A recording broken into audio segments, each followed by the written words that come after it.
Well, hello. Today on the podcast, I've got Mr. Jamie Jeffries with me. Jamie, how are you, buddy? Welcome. Very well, thanks for having us, mate. Mate, lovely to have you here. Now, Jamie's got a PT business called Prodigy. Now, that's how I met Jamie. We've actually trained at the same place for a long time. We've crossed paths many times, but didn't really know each other. I think it was actually Derek, that put us together, one of the other dads that gets out there and trains with me in the morning. Yep, Big Derek, good Big man. Derek, yeah, because I didn't quite realise that, Jamie and I have a few mutual friends and many mutual interests. He's a little bit fitter than me. I don't think I could keep up with him there. But, That's debatable. Debatable. Look, mate, I'm strong, but I haven't got it together. It's the cars, though. That was the one, because I didn't realise how hard into all that stuff you were as well. I had spotted you in a Page Up for Power Haltech jumper, which is quite often a giveaway. Yes. Definitely addicted to that. I wish I wasn't to a degree, but it's got me hook, line and sinker, unfortunately. It certainly would make life cheaper, wouldn't it? Totally. If we didn't have that specific automotive addiction. But, mate, I was really interested to get you in here today and, I guess have a bit of a talk about your journey because you run some big events as well. And one of the things that I was particularly interested in was that you even have a bit of a cut-off there so that you're trying to bring in a certain class of vehicle and trying to do something reasonably niche there as well. But then in your training business too, you're obviously pushing that pretty hard as well. So you got a few spinning plates there. Yeah, mate. I've got a lot going on. The car side of things is obviously a big passion of mine, and obviously try to work as hard as I can so I can do the car side as best as I possibly can. So the idea behind the car events is originally we sort of grew up doing it on the streets. It was, like every kid, you watch the Fast and the Furious movie and all of a sudden you want to be Paul Walker and have all the fun stuff. So started doing that and then realised, it gets to a point where it becomes dangerous. So now I'm trying to have a calibre of cars that we all like to love and build. Now we do it on a racetrack and it's like an invitation only. So you've got to meet a certain criteria to be able to get out there and, I don't want to say hang with the big boys, but have a good time in a car that's obviously cost a bit to build, or if you built it yourself. So that's the calibre that we're trying to do. Well, that's it. And you're trying to make it, I guess, a little bit aspirational as well. It's something that you've got to work your way into. You can't just roll up. Yeah, totally. You got to prove that you're not going to be an idiot, prove that you're not going to cause and bring the event to disrepute. And these cars, like as anyone who knows or has been around cars, you can't just jump in something that makes a lot of power and just know how to drive it. Like they're not like a normal car. You've got to respect it, otherwise it'll make you look like a pork chop. So. Yeah, and see, when you say a lot of power, that means different things to different people. When, it might mean 150 to some people. What does it mean when you say a lot of power? So for these events, our cut-off is 700. So the minimum, 700 or a 10-second time slip. But, there's things, a street car these days, to be granted somewhat quick, is 1,000. If you're making less than that, forget about it. Like if you want to go racing, that's at that level. I mean, don't get me wrong. Oh, I feel you. Yeah. Mate, I got 400 and I get walked by everything just at little heavy lap morning things. And I remember my first car made 350 and I thought I was the bee's knees. That's it, mate. I thought that used to be the most power in the world, and that's the joke now, is that's not that impressive anymore. Nah. But, mate, the thing that I love about all these good stories is that you don't obviously wake up doing wonderful things like this. I'm interested in the story of young Jamie. Mate, where are you from? Where's home? Where are you born? So I was born in Melbourne. I moved up here before I can even remember. So I class myself as a Queenslander for sure. I've lived out in Camira my whole life, or as a kid, and then obviously in and around the city sort of areas now where I obviously work. And yeah, I've been sort of hooked on cars ever since. I just remember riding my pushbike and seeing a toughie pull up at a set of lights, and I'm that kid and telling him to do a burnout. And when I saw that first one, I was like, that's me, And that's you. Now I'm trying to repay back that favour. You see the kid on the pushbike or whatever, and they're like, cool car, so I'm ruining their life basically in a good way. Oh, absolutely. And you remember that when people were nice to you as a young fella 100%. And they, as a young person, and they said, yeah, come and have a look, jump in, have a seat, I had a really good experience the other day. The car was at my mum's place, and this car went past, and I sort of didn't take any notice of it. It then turned around and did a couple of laps, and I'm like, what's going on here? Sure enough, it pulled up out the front, the car's getting loaded onto a trailer, and this little kid jumps out and he's sort of having a look around. I was like, man, can I help you? He's like, oh, I really love the car. And I was like, mate, come on in, jump in it, have a, walk around. And he was just like, I just love cars. And I was like, instantly I saw myself in him, and I was like, mate, anytime you want to come for a drive in this car, I'll get your details, let me know, we'll organise it. And his mum was like, thank you so much. He loves cars. And I was like, you're doomed for the rest of your life, mate, but you're going to have the best life. And you meet the best people. That's the big one. And that's the one that it's probably only dawned on me more recently. I don't think which sounds really dumb, but most of the best people in my life I've met through the car scene. Yeah. Like real friends, people that come and help when you need help and like are just there for you, like no questions asked. Totally. And I'm like, super weird that I met all you guys, like total randoms, no particular connection. We just got to know each other through that world. It's quite incredible because I've got the same thing. Like some of my best mates now, didn't know them through life. As soon as I got into cars, now it's like, they're the boys. Yeah, And one thing I noticed at the racetrack, especially sort of doing that more, is if something goes wrong, there's 20 people there willing to lend a hand. Or have you broken something? Oh, I don't have that. Okay, I've got one. I'll lend you that just to get you back out racing. So it's a bit weird because you're competing against them, but at the same time, they're all there to help, which is a cracking vibe. Well, we all know what it takes. There's a lot of sacrifice that goes into finding yourself out at those places and making time between family and work and life commitments and partners, and because there's no way to sort of go a day at the racetrack is a sensible, cost-effective day out. Definitely not. It should be though. It should be, but it's not. It's not. No. But we are jumping forward here. I am interested in you as a young bloke and your schooling and all those sorts of things. Like, were you a solid student, or were you one of those ones that they said, mate, if only he applied himself? Yeah, look, report card said that a lot. In the young, all I wanted to do was play sport, basically. Really? Yeah, I lacked the attention span, all I wanted to do is just play sport. Went to the high school, obviously. Got offered a scholarship, this and that, for play sport, and just. And what sports? So I was there for track and field, but Right. obviously they made me play rugby. Did they? Obviously because I had a bit of speed and so forth. So they were like, mate, you have to play rugby. So which I did. Did the track and field, and then obviously that early teenage years, you sort of start to discover things. And I got a hamstring tear. Sort of, I wouldn't say ended it, but I then sort of discovered other things in life which I thought were a higher priority. So. I ended up leaving school grade 10. It wasn't for me, and I wasn't going to sit there and just try to beat myself against the wall just to try to finish school. So I was like, all right, time to get a job, and I haven't looked back since. So.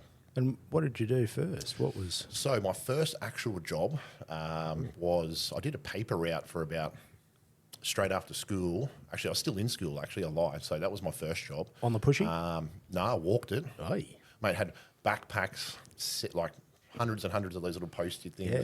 And you had to sit there and fold them for like 8 hours as well? Yeah, mate, terrible. That was for brutal. minimum wage. Yeah, so, real minimum. and especially back then too, the pay wasn't the best. But I did that, and then my first actual job was in Donut King. Really? Yeah. So I did that for probably a couple of months, and I got stitched up because they told me that the cameras weren't working. They were just there for show. So a bit of a confession is I'd just tell all the boys, come in, I'll give you free food. This hook and you that. up. Yeah. Look after the boys. Of course, as you do. I'm giving away all the food and the donuts, and they were nice, like fresh cinnamon, the whole box and dice. So I called up to get my shift one Sunday, and they're like, mate, don't bother. Those cameras have been recording, you're giving away all the food. And I'm like, I'm not going to deny it. Fair play. Sure. So then I got an apprenticeship. So that was when I started to get into the auto repair industry. I did an apprenticeship as a car painter. I did that for 4 years, finished that, and then did 1 year out. And I liked it.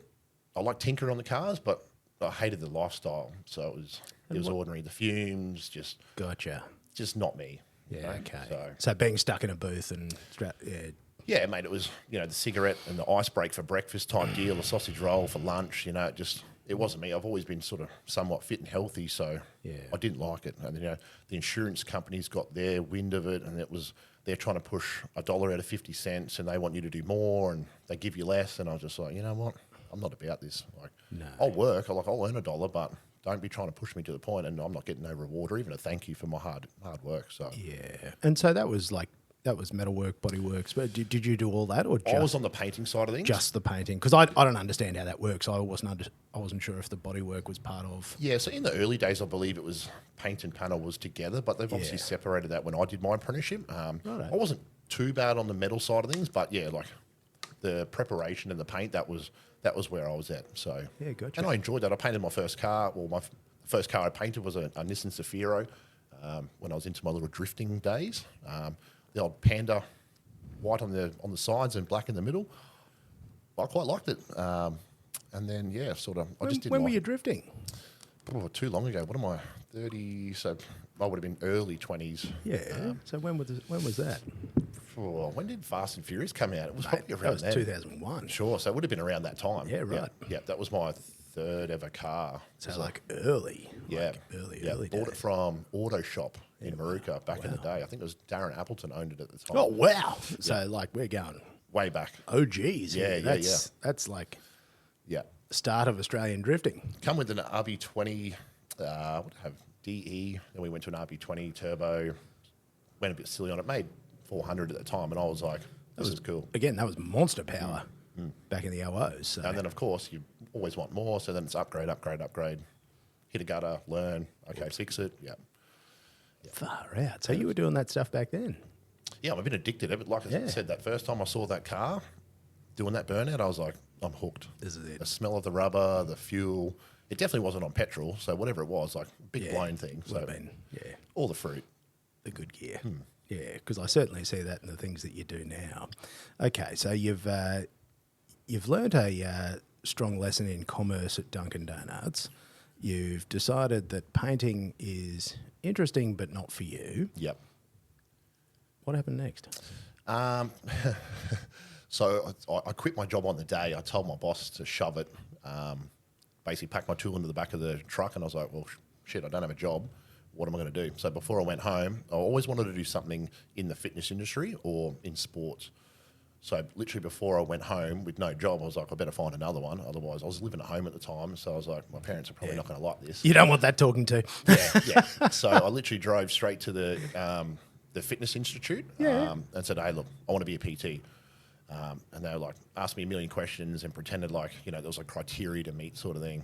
They just wanted to take your money. I'm not going to lie. Correct. There was a real time Yeah. when that was a churn and burn industry, when the government threw money at it. Yeah.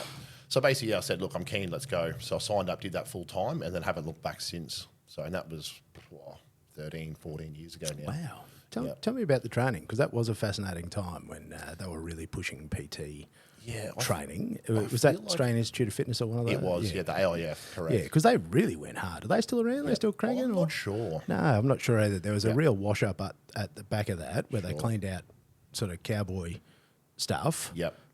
That wouldn't surprise me. Yeah, like what they're doing now with the NDIS. They go cash cannon, and then they go, whoa, whoa, whoa, whoa, whoa, because the Cowboys moved to that, same as they went to water tanks and every other thing that the cash cannon gets pointed at, and now they've pointed at the NDIS, and now they've got to go, whoa, whoa, whoa. Yeah.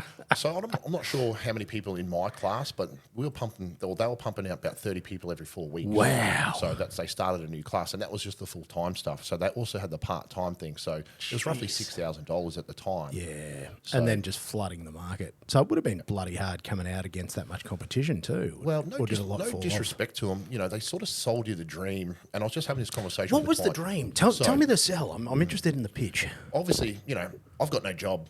I'm really passionate. I want to get into the industry. And they're like, do you basically asking me all these yes and no questions? And, I'm thinking I've got to answer the right way. The thing that hooked me was you can do 38-hour week and earn six-figure salary within your first year. And I was like, as a 20-year-old, I'm like, mate, this is great. Let's go.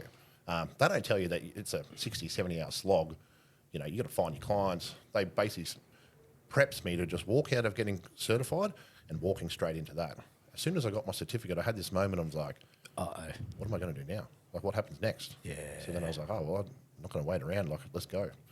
So then I went to a gym, like a big gym chain at the time, which was Fitness First, and I was like, I want to work here. That was the biggest. Yeah. Because that would have been around the time where there was just an explosion of that, and it was the first 24-hour gyms. Well, this is before the 24-hour gyms. Really? Yeah, mate. I'm old. See, mate, it's these youthful good looks. I'm confused. Here I am. It's the good lighting. In your mid-20s. Okay, so this was before 24-hour gyms. Yeah, back in the day. Bloody hell, Yeah, mate. so it was Fitness First in DFO out in Jindalee, which is now Good Life. It was great times. Learnt a lot.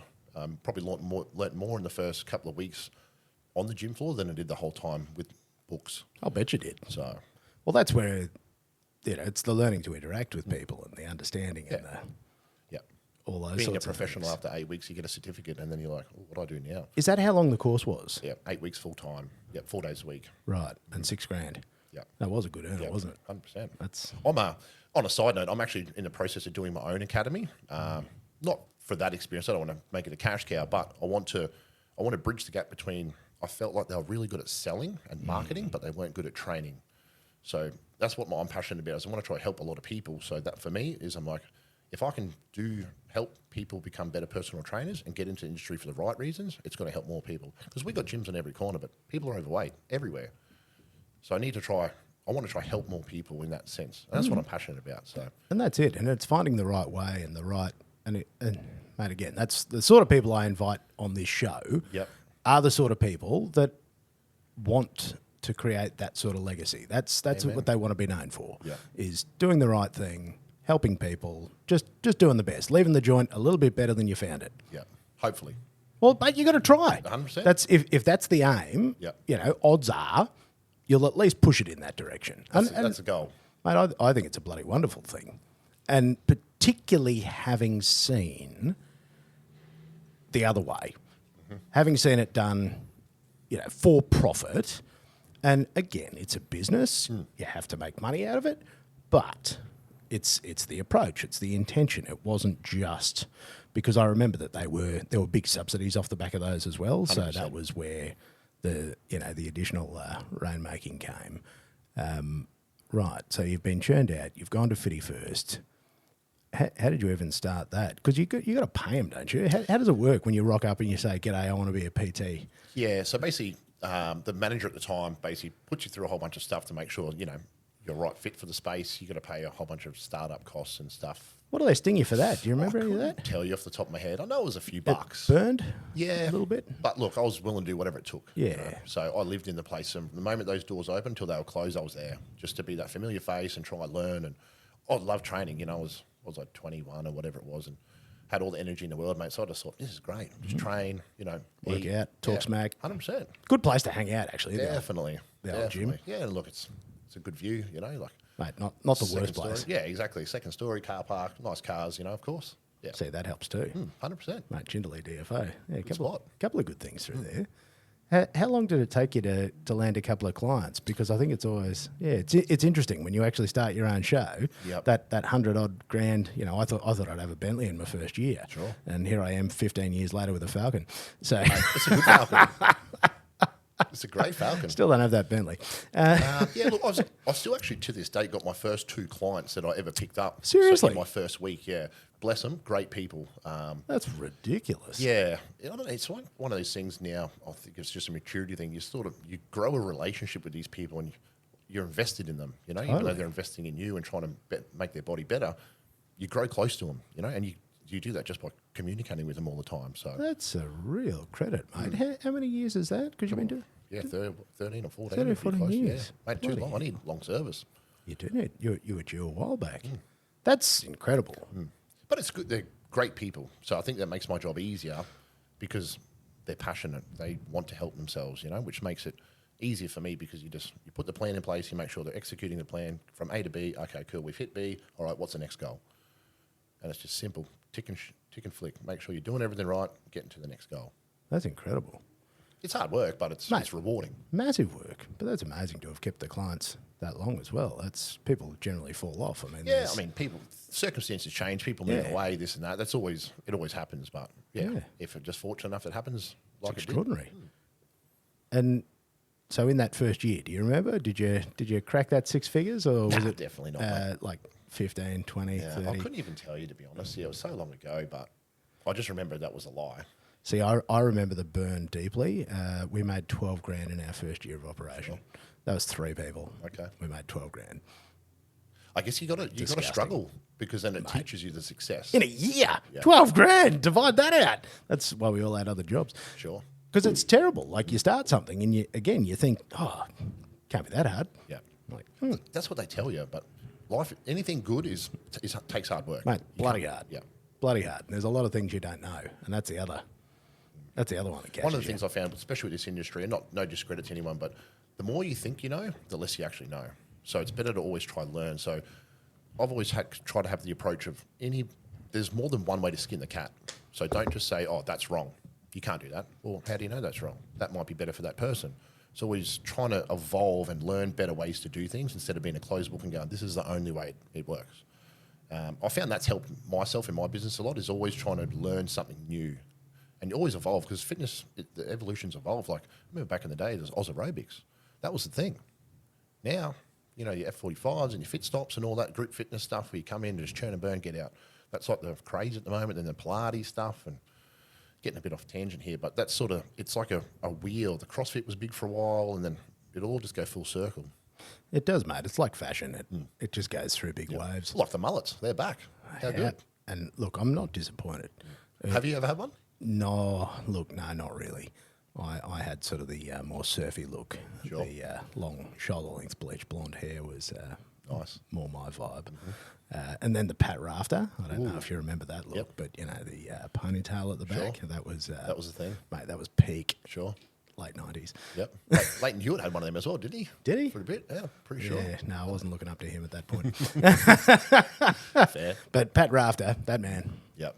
You know, mate, that was a nod. I think Leighton. Well, he's got a stadium named after him now, so. He's done all right. Yeah. He's killing it. And he's on bonds for a while. Mate, absolutely. Like, yeah, that's You've made it. That's how you know you've made it. Look, Sure. if you get on bonds, The lingerie, the men's lingerie model. men's lingerie. And see, this is what I like. I love getting off topic. Because so year one, how many clients do you reckon you pulled on your roster working PT there? Yeah, have look, a stab in the dark. My goal was to get to 30 so-called paid sessions in a week, and that was like my first goal. I'm no good at math. How many is that? So how many days a week would you work? So 5. 5 days that's a week. Monday to Friday, but then I'd always do my Saturdays. I'd always have Sunday off because, you know, Jesus had a rest day. Got to give yourself a minute. Exactly. Yeah. But I'd always be in the gym training or doing something, you know, just because I loved it. And at that age, I didn't think that rest was required, you know, because I was... Well, it's not when you're that old. Well, no. But now... Yeah. No, not so much. Definitely need it. Did you hit that 30 clients? I did you did. crack that? I had 12 weeks to get that. Yeah, and okay. my goal, I got that in the 12 weeks. And then it was just keep building, obviously servicing and maintaining the guys that I had, but always looking for more. And that was a goal you set for yourself? That was just something Correct. you decided? You went... Yeah. Obviously, you have a business build-up. So the gym itself, they help you, like the managerial managers, whatever you call them. They would say, look, what's the goal? What do you want to do? Okay. And I was like, I want to conquer the world, you know, but where do I start? This is where I start. I want to try to get to here. So they sort of help you. Okay. with They that. gave you a framework. Yeah. And was there anyone good there at that time that helped you, or did you just have to figure look, it out? I had a good manager. He helped. He'd been in the industry for a long time, so he knew what it took. And obviously, I was just hungry. I like to train. I like to work hard, and I wanted to get results. So I was doing whatever it took. I'd be that friendly person, talking to everybody. Anyone need help? And it was before mobile phones, so you could sort of walk around and talk to people more instead of people having their head shoved in their phone. Yeah, with a set of Bluetooth buds in the ear. Yep. What year was this? Try and I want to say hit me with some context. 2004, maybe 2005. Probably, yeah, be close to that. Yeah, 2006 maybe. I can't. It's so long, mate. I'm 36 now. It's like a lifetime ago. It feels it. Couple of lifetimes. And I only ask because I too ran gyms in the early part of my career. Okay. Did a lot of that sort of stuff. You would have noticed a change in the industry? Massive. Yep. Massive. And it was the same. And I saw all the same things that you did, where I saw a lot of people coming in, saw it being just very strange. Yep. Because the first bloke that ever trained me was a Russian bloke named Roman. Okay. We couldn't pronounce his surname. And it was back when weights were, you know, your more Arnold Schwarzenegger style. It was just like rusted metal in a basement. Which is good, though. It was awesome. And he was one of those guys that would like yell all the slogans at you. And he's like, pain is weakness leaving the body. And like, it was just this, you know, this scary Russian man. Yep. You do it, otherwise he's going to kill you. Berating you and telling you to love the pain. And you're like, I kind of dig this. Sure. And oddly, that was actually what made me World Gym Now Mecca, I think it is. Yes. That was what the appeal when I went back there, because I'm like, I don't want a bloody fluffy lifestyle wellness centre. I need an angry Russian guy screaming at me. Totally. Like I just want to lift metal. Literally. Yeah, mate. There's something about that. Like I just dig. Yeah. I don't mind being from that approach, but I used to have the opinion when I first started was like flog people until they break. Yeah. You know, I used to be. Well, that was also the style back then. Yeah. And then you realise that It's not People great. don't like to vomit all the time. It's not. Look, it's not great, and they don't find it as funny as you do. Chunky sausages when they're half chewed coming back out. That's not a good sign. It's not great, and you realise, and this is one of the things that, because I'm even older than you, we just train. My goal is to be a rig at 50. Yep. I just want to be fucking strong, mate. Sure. Like, as long as it's functional work, it's just making sure that, super flexible, strong joints. Yep. You're not trying to be a hero.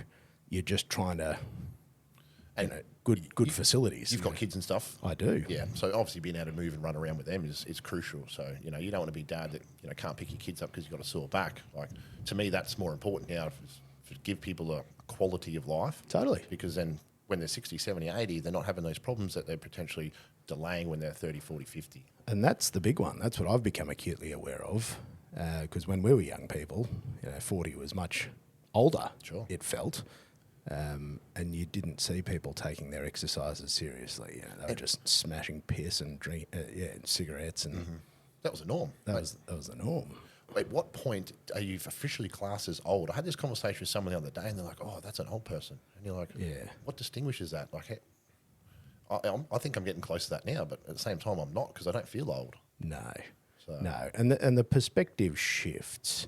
But certainly functionality and mobility, I think, are markers of old. And I think you can get old a lot younger if you don't take those things seriously. Yep. How quickly you spring out of bed, the creaks and cracks, and Yeah. Oh, I still make a lot of groans, but that's mainly right. mentally groaning. That's just that's functionality rather than physicality.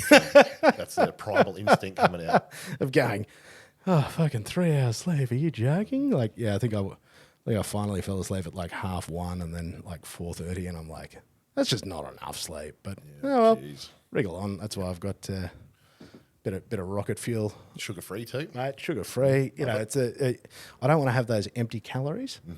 Yep. Save them for later. Save them for later. Well, yeah, but these are just the things that you do to get yourself through the day. But I also thought that this was one of the big things for me. I really enjoyed learning about the body and understanding strength and understanding fitness, and I think it's really cool seeing it these days. You see your Joe Rogans of the world and those sort of people talking about it, and you see it all filtering down, and the current fad is everybody's got an ice bath. But I think it's a wonderful thing that people are talking about how to look after themselves, be a better person, take care of themselves. Because if you don't take care of yourself, and all I've figured out is sleep, diet, and exercise are like, mate, that's the fundamental pyramid of existence. If you don't have sleep, diet, and exercise under control, nothing works. Yep. I think it's a lovely conversation that people are having. Yeah, you're 100% right. I think the one thing that people lack is they use the excuse of time poor. Correct.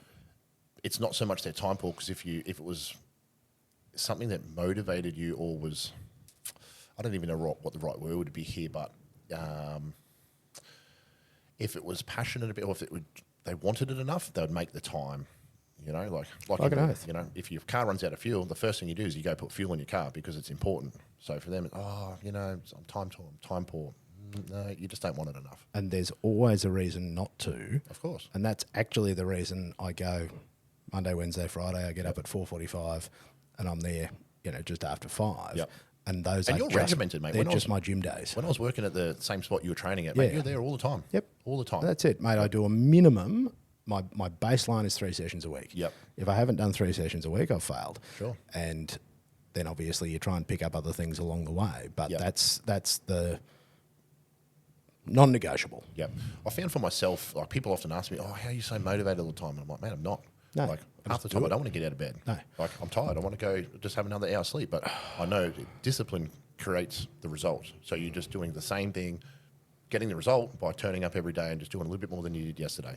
And that's the difference. And that I find extraordinary. I've actually recorded myself going to the gym in the morning because it feels like a different guy. Yep. And I've actually spoken, and again, I've never shared any of this stuff. I'm not an inspirational speaker, but I'm fascinated I'm fascinated by the human experience, and I'm fascinated at how, when I get out of bed, how much I fucking hate it, how much my body is screaming at me, how much I want to go to sleep. Like I'm dressed, I'm in the car, I'm driving there, and I've stopped and I've gone and I've actually spoken to my phone and gone, I fucking hate this. I fucking hate it. I fucking don't want to be here. I hate this. This is the worst, because I was interested to capture me at that moment feeling how I felt, because then an hour later I feel fucking great. Of course, that positive endorphin dump wins every time. Unbelievable, but I find it extraordinary, the battle I have with myself. And that's,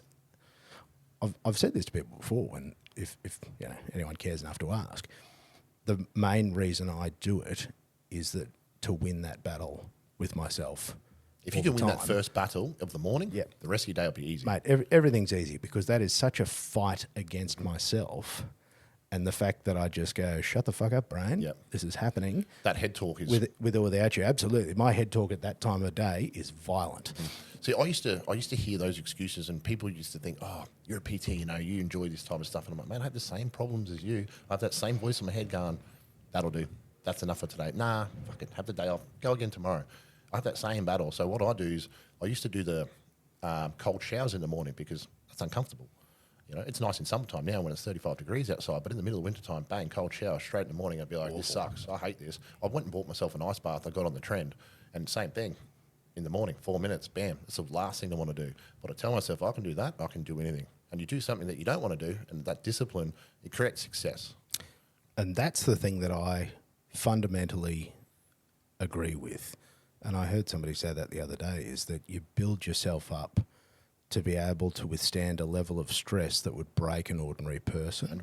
100%. Whereas I practice pushing myself when I don't fucking want to do it. Yeah.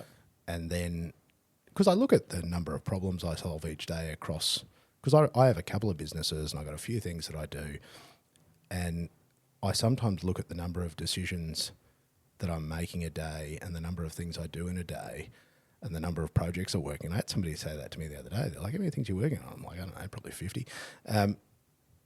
But it doesn't really, like, I don't even break a sweat. I don't even think about it. That's normal for you. Because it's just fucking normal, mate. Yeah. And you've conditioned yourself to be that way. yeah, I'm helping to run, like the boys at Downshift. Richard can't make it, and the thing got bloody rained out, and they're going, oh, fuck, we'd really love to put an event on for everybody because we feel like we've let everyone down. And I talked to Matty for a couple of days just to make sure it was okay. And then I'm like, yeah, brother, I got this. I'll run that for you. So, like, in between all my own things and my family things and school holidays and, like, 99 problems, yep. I'm running a car event that I've never run before, and I'm doing it in a week. And, but like, that's the thing. Don't even break a sweat. Doesn't concern me at all. If you're passionate about it, you will always find a way to do it. Easy. Yep. Just not hard. But people like to make things hard. Yeah, Keep it simple. I find it astonishing, and it's with the and look, you got to talk to me about the ice bath. I'm not going to buy one, but I've got one at home. It's big enough for two. We can jump in and cuddle if you want. That I'm actually interested in. Makes it more appealing, doesn't it? You know, that's a sell. There's a great photo there. Talk me through that experience, because I watch everybody do it, and I've never actually spoken to someone that is physically in it, but I see them posting it on the internet, and I go, good for you. Yep. So the studies that I've read show that extreme temperature changes are really, really good for the body. And not only that, but it reduces the stress hormone throughout the body. It's just a terrible time. And mentally, your brain's saying, this is not okay. Like, you get out of it. I try to do 4 minutes. 4 minutes it's pretty hard yakka. So anywhere from sort of 5 to 8 degrees, I try to get the temperature. Sometimes it's not quite that. And yeah, 4 minutes that's me. And I just say, that's my go. All right, 4 minutes later, get out. And it feels like my limbs are frozen. When I get out, I'm worried that my legs are going to break. But at the end of it, I feel absolutely amazing. And it's like incredible? That dopamine hit. Yeah. It doesn't just last for like an hour afterwards, but for hours afterwards. I feel on top of the world. Really? Yeah.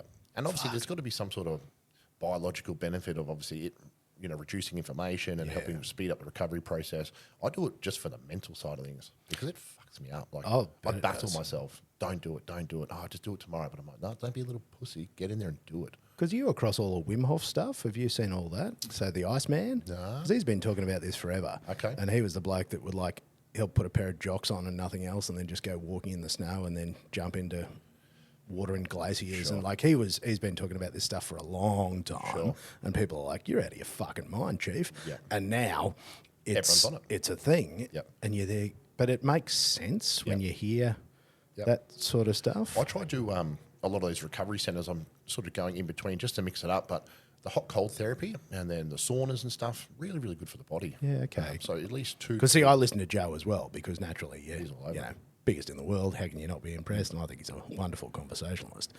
And I, again, it just keeps tapping at you. Mate, I even gone into the athletic greens. They fully stitch me up. I'm like, well, if it's good enough for him.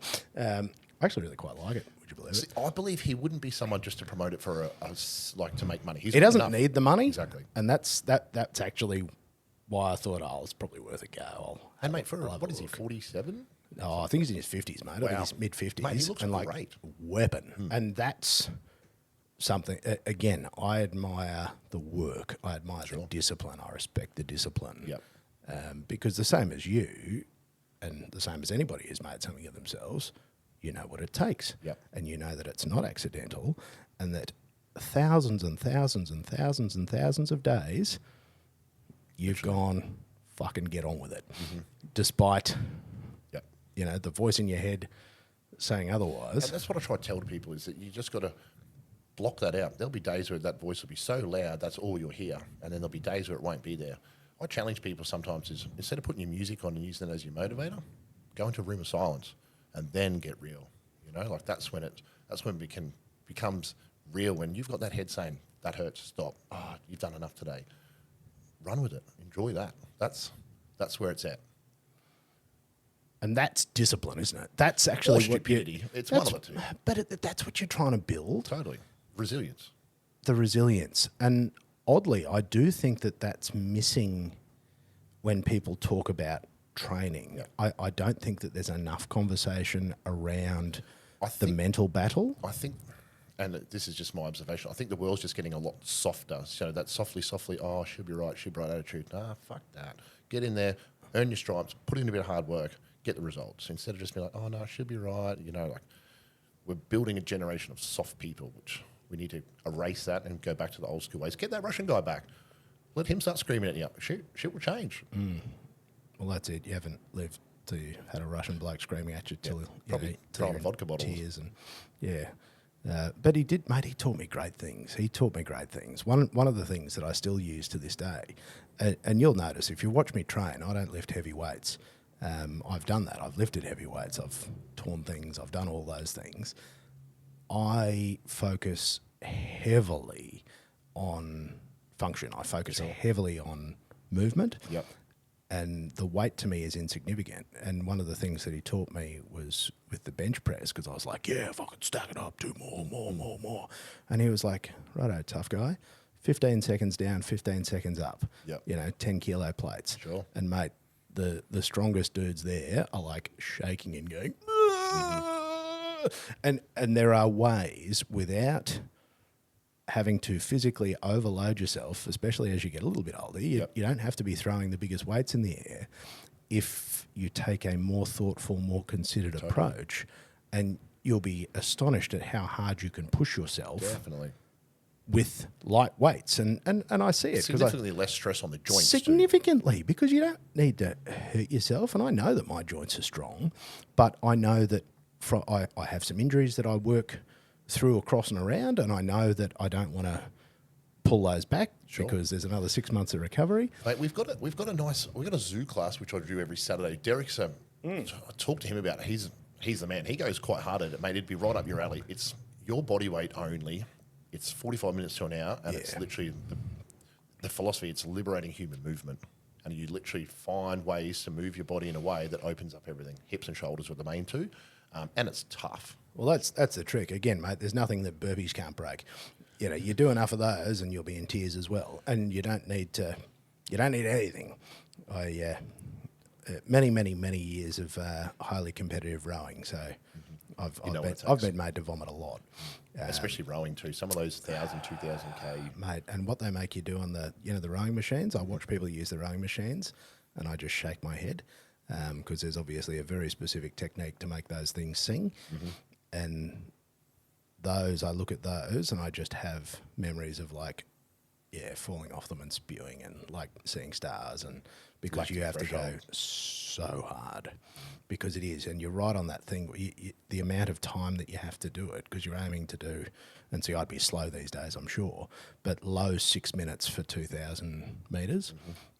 So, you know, you're doing splits of, you're 125, 130 if you're slow, 135 if you're really slow. And so you have to generate phenomenal power out of your legs. You've got to have extraordinary technique. You've got to be, like, your hands have to be fast and you have to be, like, precise to a level that you can't fathom. And not just for a short period. That's 6 minutes of hell. Yeah, of full blown. And you're even, and I watch people when they put the handle forward and if they dip their hands and stuff and then the chain shakes, when you are trying to get fractions of a second, you actually try and get that chain running as flat as it can and just ballistic acceleration. And then the other one that really grinds my gears is all the idiots that put it up at 10. They go, mate, 4. Sure. 4 is the correct number. Okay. 4 is the internationally graded. Sure. Put it on 4. I never knew that. See, I was always that guy. I was like straight to 10 because I was like, that's got to be the hardest, right? Correct. Okay. 4. Interesting. So with the little thing right there. I've got to train today, so I'm going to try that. Yeah, put it on 4. Done. I'll give you some lessons. I can make an ergo sing. Perfect. I fucking hate it. I fucking hate it. I went through a phase where I did 2K time trials with myself and I put it up on my Insta just to try to get more people interacting with exercise. And I was 650s, 640s was my best. And That's I was still like, hauling. My lung was hanging out. Yeah, you're hauling. Mate, if you can break 7 minutes for 2K, you are fucking hauling. It didn't feel like it, but I just told myself the goal was 7 minutes. So I got under that and then I kept chipping away. And then I found like that, I think it was 648 or 645, that was it. And I was like, I can't get any better. No, because to go faster, you've got to refine your technique. You've got to get phenomenal leg strength. And like you've got to hone your technique. Mate, you've these got to make chopsticks, they're built to move. Yeah, and mate, I know your chopsticks do, but you would lack the finesse of that specific movement. There's nothing graceful about how I do it. It's just get it done. No, yeah. What is it? You need your 10,000 hours of technique. Sure. So that's and then 30,000 to unbreak the bad technique. Yeah. No, that's all right, mate. I've trained worse people. I'll give it a crack today. I'll let you know how it goes. Yeah, please. I need to see a video of it. I'll have a look at your technique. I'll critically analyse it. I'm actually I'm sure it's all expired. I don't even know what the rating systems are anymore. I am a level 2 rowing coach, so not a base level. You'd have a wealth of knowledge in that head. Yeah. I actually ran into an old mate of mine that I used to row with a very long time ago, and he said to me that there's now like a reserve list, so all the middle-aged blokes that are getting back on the water. Sure. And I said, oh, fuck, I can't commit to that. But he said there's actually a capacity to like just slot in, so be like a reserve. So no training and just rock up. Well, when they need an extra person, because if you've got 8 people in the boat, you got 4 each side. If you got 3, and it just doesn't work. Yeah, of course. You got to have somebody in the seat. So I could be a last minute call up. I'm like, I could do that. Why not? Just give it a go. Olympics around the corner. You could. Masters. Nah, I'm too short as well. That's the other problem. You got to be like long limbs, 6.5 foot. Yep. And then I tried, mate. I tried. I'm not fast enough. I am biomechanically not there. Despite give it a crack, but give it a crack. But the physical limitations said otherwise. But it's the understanding of movement and biomechanics. Yeah, that joy in movement and finding ways to make it fun, and then finding people to enjoy it with. And you would have seen with my dad's gym club, we always go and spend half an hour having breakfast and make it a real social occasion. Because you've part of it, mate. You've fought that battle.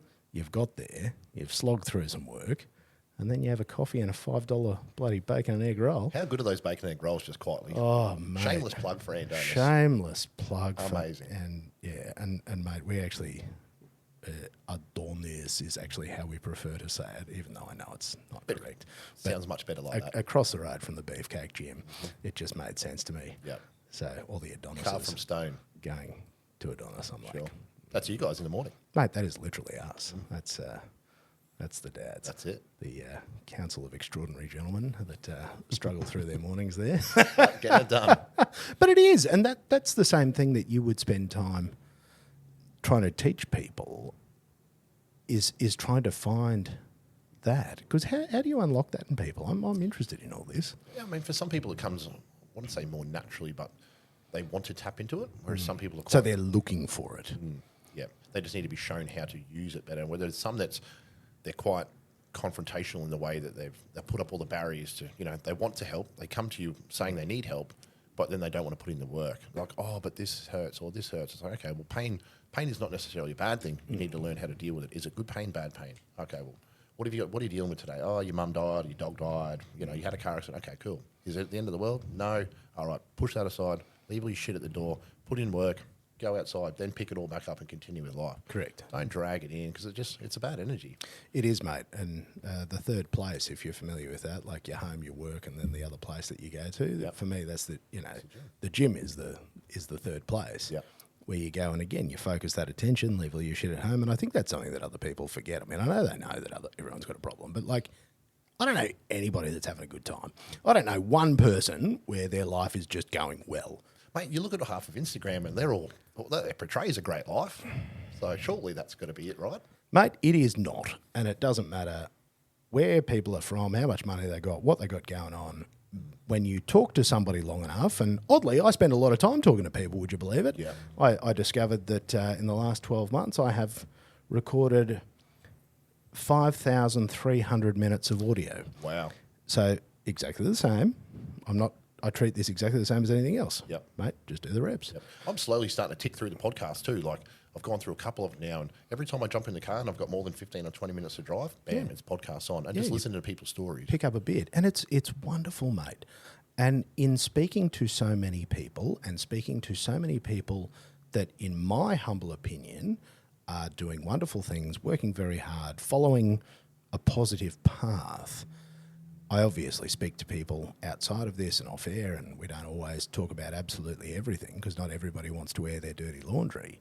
But, mate, people are really, people are fighting battles. They've got, sick parents and things. Everyone has demons. There's just horrible things going on in every direction. And despite what you see, we all put on a facade, and that's a big part of what I do in this, is I got no facade left. I don't want to show a facade. I work hard. I try to enjoy those things, but I suffer a lot to be able to do those things. And I think that's the difference. Is some people they like to cry and be like, oh, give me the pity party, and then you see the people that are making the difference. They don't give a fuck. Okay, cool. All that bad stuff's happened to them, but they're still getting out there and getting after it. And I think, like I said before, that's the difference between the people that have success and the people that are just sitting there going, oh, I wish I was like that, or why can't I do that? Because they don't want to do the work. And that's the building the discipline. That's the getting out of bed when the alarm goes off, when you don't want to do it, because then when the job comes in that you don't feel like doing, the phone rings that you don't feel like answering, the email that you don't feel like writing, all those things, every one of those things that you don't feel like doing, you go, fuck, if I don't do it now, like if I don't do it right now, that is not going to go well. And it's just that being able to fight that battle against yourself and win more often than not. Because don't get me wrong, mate, sometimes I need to spend 4 hours in the fetal position just going, I can't fucking do this anymore. Why have I made these life choices? But I feel like you only fail if you give up. Correct. If the first approach doesn't work, find another way. Mate. There's always multiple ways to do things. And mate, Todd Hazelwood the other day when he was in here, he had a wonderful saying, because, I mean, some of the catastrophic things that he went through to become V8 supercars and not having the funding and all these sorts of things, he said, mate, I just kept falling forward. Yep. Yeah, just over and over and over again, just constantly just falling over, but falling forward. Yep. And I'm like, that is a great phrase. Sure. Because it's not you see the picture, the stick picture of the bloke pushing a rock up a hill and imagining that, on the other hill then it's all just easy.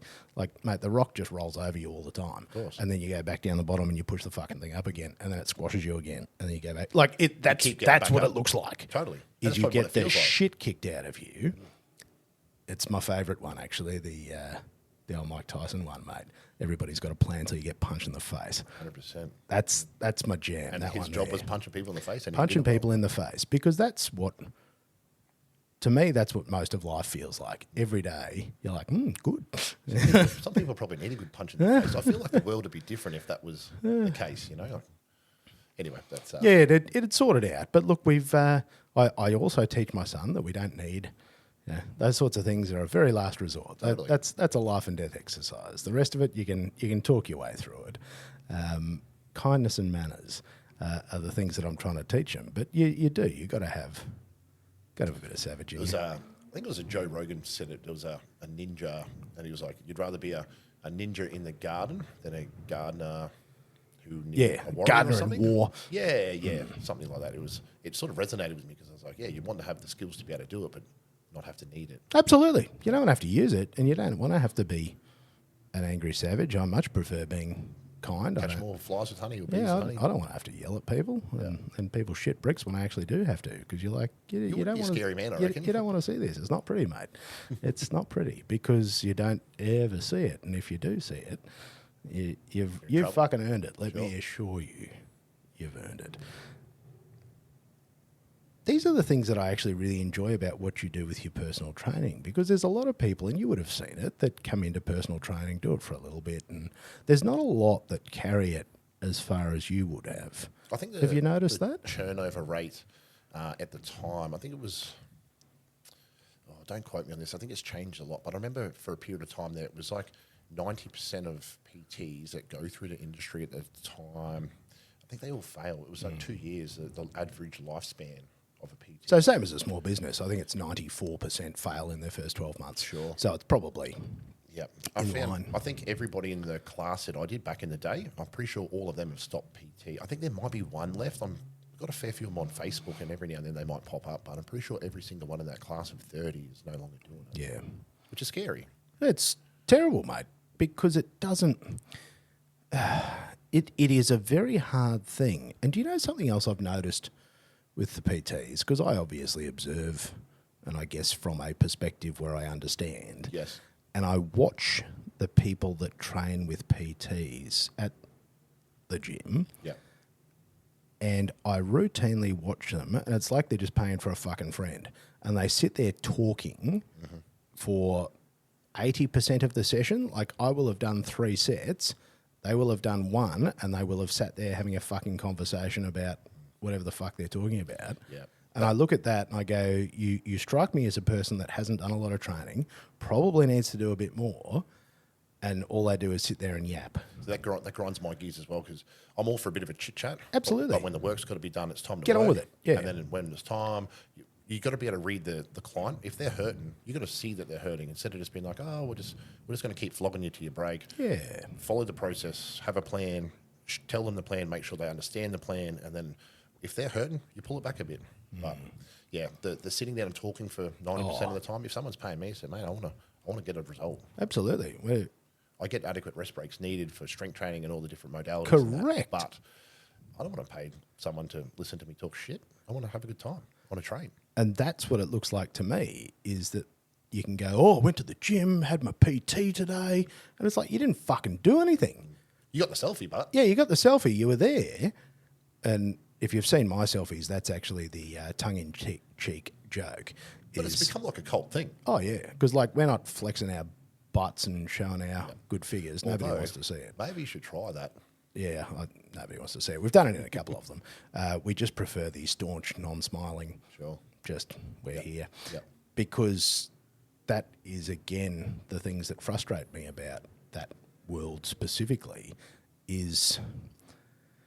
Yes, it's wonderful to have things to aim for. It's wonderful to work towards that sort of aesthetic, but that's not all of it. And there is an incredible amount of focus on that sort of top tier end goal. But that's so unachievable for the person that hasn't ever done anything, and they're maybe 28 and overweight and no fitness. One thing I've learned is some people just... they don't really care. They don't want to look like that Greek Adonis or have that bikini figure. They just want to go to the gym. They just want to feel a little bit better. And for me, I always try ascertain a goal for them, because then we can measure something. But for some of them, they don't really care for it. I always try push them without pushing them too far to go, we need to find something we can measure. But some are just like, you know what, I just want to turn up. I just want to put in a bit of work. I don't want to think too much. I'll have a bit of a chat with you. And I'm like, okay, cool. And then we're done. Yeah. And every now and then it's a bit of a psych assessment sometimes. People want to unload all their daily problems on you, and you sort of try to walk them through it and whatever else. But I think that's part of the territory, you know. And if you care and your compassion shows, like, you want to help them. Yeah, there is a fair bit of that. Totally. And then that's also where people get into dietary advice when they're not nutritionists and Yeah, look, it's, all sorts of fun things. Mm-hmm. Yeah, I think some of us try to put on too many hats, you know what I mean? Instead of just sticking to what you know, and if you don't know something, learn, educate yourself, get better. Correct, because people do come to you with their problems. Yeah, it's like going to the hairdresser, you know what I mean? Everyone just goes, bleh, unloads everything. And I don't mind it, you know, but if it's always the same problem and you're not doing anything about it, take a hike, you know? Fix it or shut up. Because that's a very clear demonstration of character. Totally. And it's funny how much you learn watching people. Behaviours, they don't lie, so... They really don't, do they? No. And I find them very telling. And I think that's probably one of the things I enjoy about the gym and why I observe all these sorts of things and why I enjoy, taking notes over many months and years and just watching. And you can tell the ones, because there's a really big group of stayers that are just always there and have been for That's years. the diehards. And absolute diehards, always there at the same time, always just chipping away. But then you watch the people that float in and out, and you can tell that they're not going to be there for long, and that it's not going to I've noticed find its way. In the fitness industry, the Christmas period, obviously it dies off a little bit, and then you get the New Year's thing, and it's like, oh, yeah, I've got to change this. I put on too much weight. March, as soon as it starts to cool off a bit, all of a sudden dwindles off. As soon as you get that first hot spell, even if it's 1 or 2 hot days, all of a sudden, oh shit, bikini's not ready. All right, back to the gym. And it's just an influx. And you think, summer's coming, go, go, go. They don't understand it takes all year to achieve that. Absolutely. We always laugh. Jimmy and I always laugh when we're there in our hoodies in the middle of winter it's fucking cold there at 5 o'clock in the morning. And picking up that steel weight, that's freezing. It's really unpleasant. But that's also, for me, part of the discipline. And we always laugh about that. Midwinter's a great time to train because there's you and like 4 other people. Yep.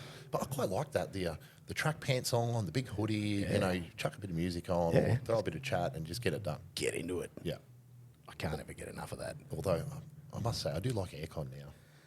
Yeah, look, as I get softer and older, the It's creature comforts. But the big fans, I'm pretty comfortable with those. Sure. Now, we've deviated pretty seriously off track. How long did you spend at Fitty First? Oh, I think it was about 5 or 6 years, maybe, probably even a little bit longer, maybe. Good stint. Yeah, but a long time. They sold off a whole bunch of clubs. I then moved my business into the city, to the King George Square one, and then got wind of the World Gym opening up. So then I was like, great, I want to move my business out there. How long were you in King George Square? It would have been about a year. How did you find that, the work crowd? It was great. At the time, it was pumping. There was 27 or 28 personal trainers there. Mate, it was pumping. It was so good. I was like, this is the best. Great environment. The trainers there that are still training today, high quality. Then I can't remember who it was. It might have been Campbell Newman. They did a whole bunch of job cuts and basically whole buildings in the CBD basically told no jobs anymore. So the CBD cleared out.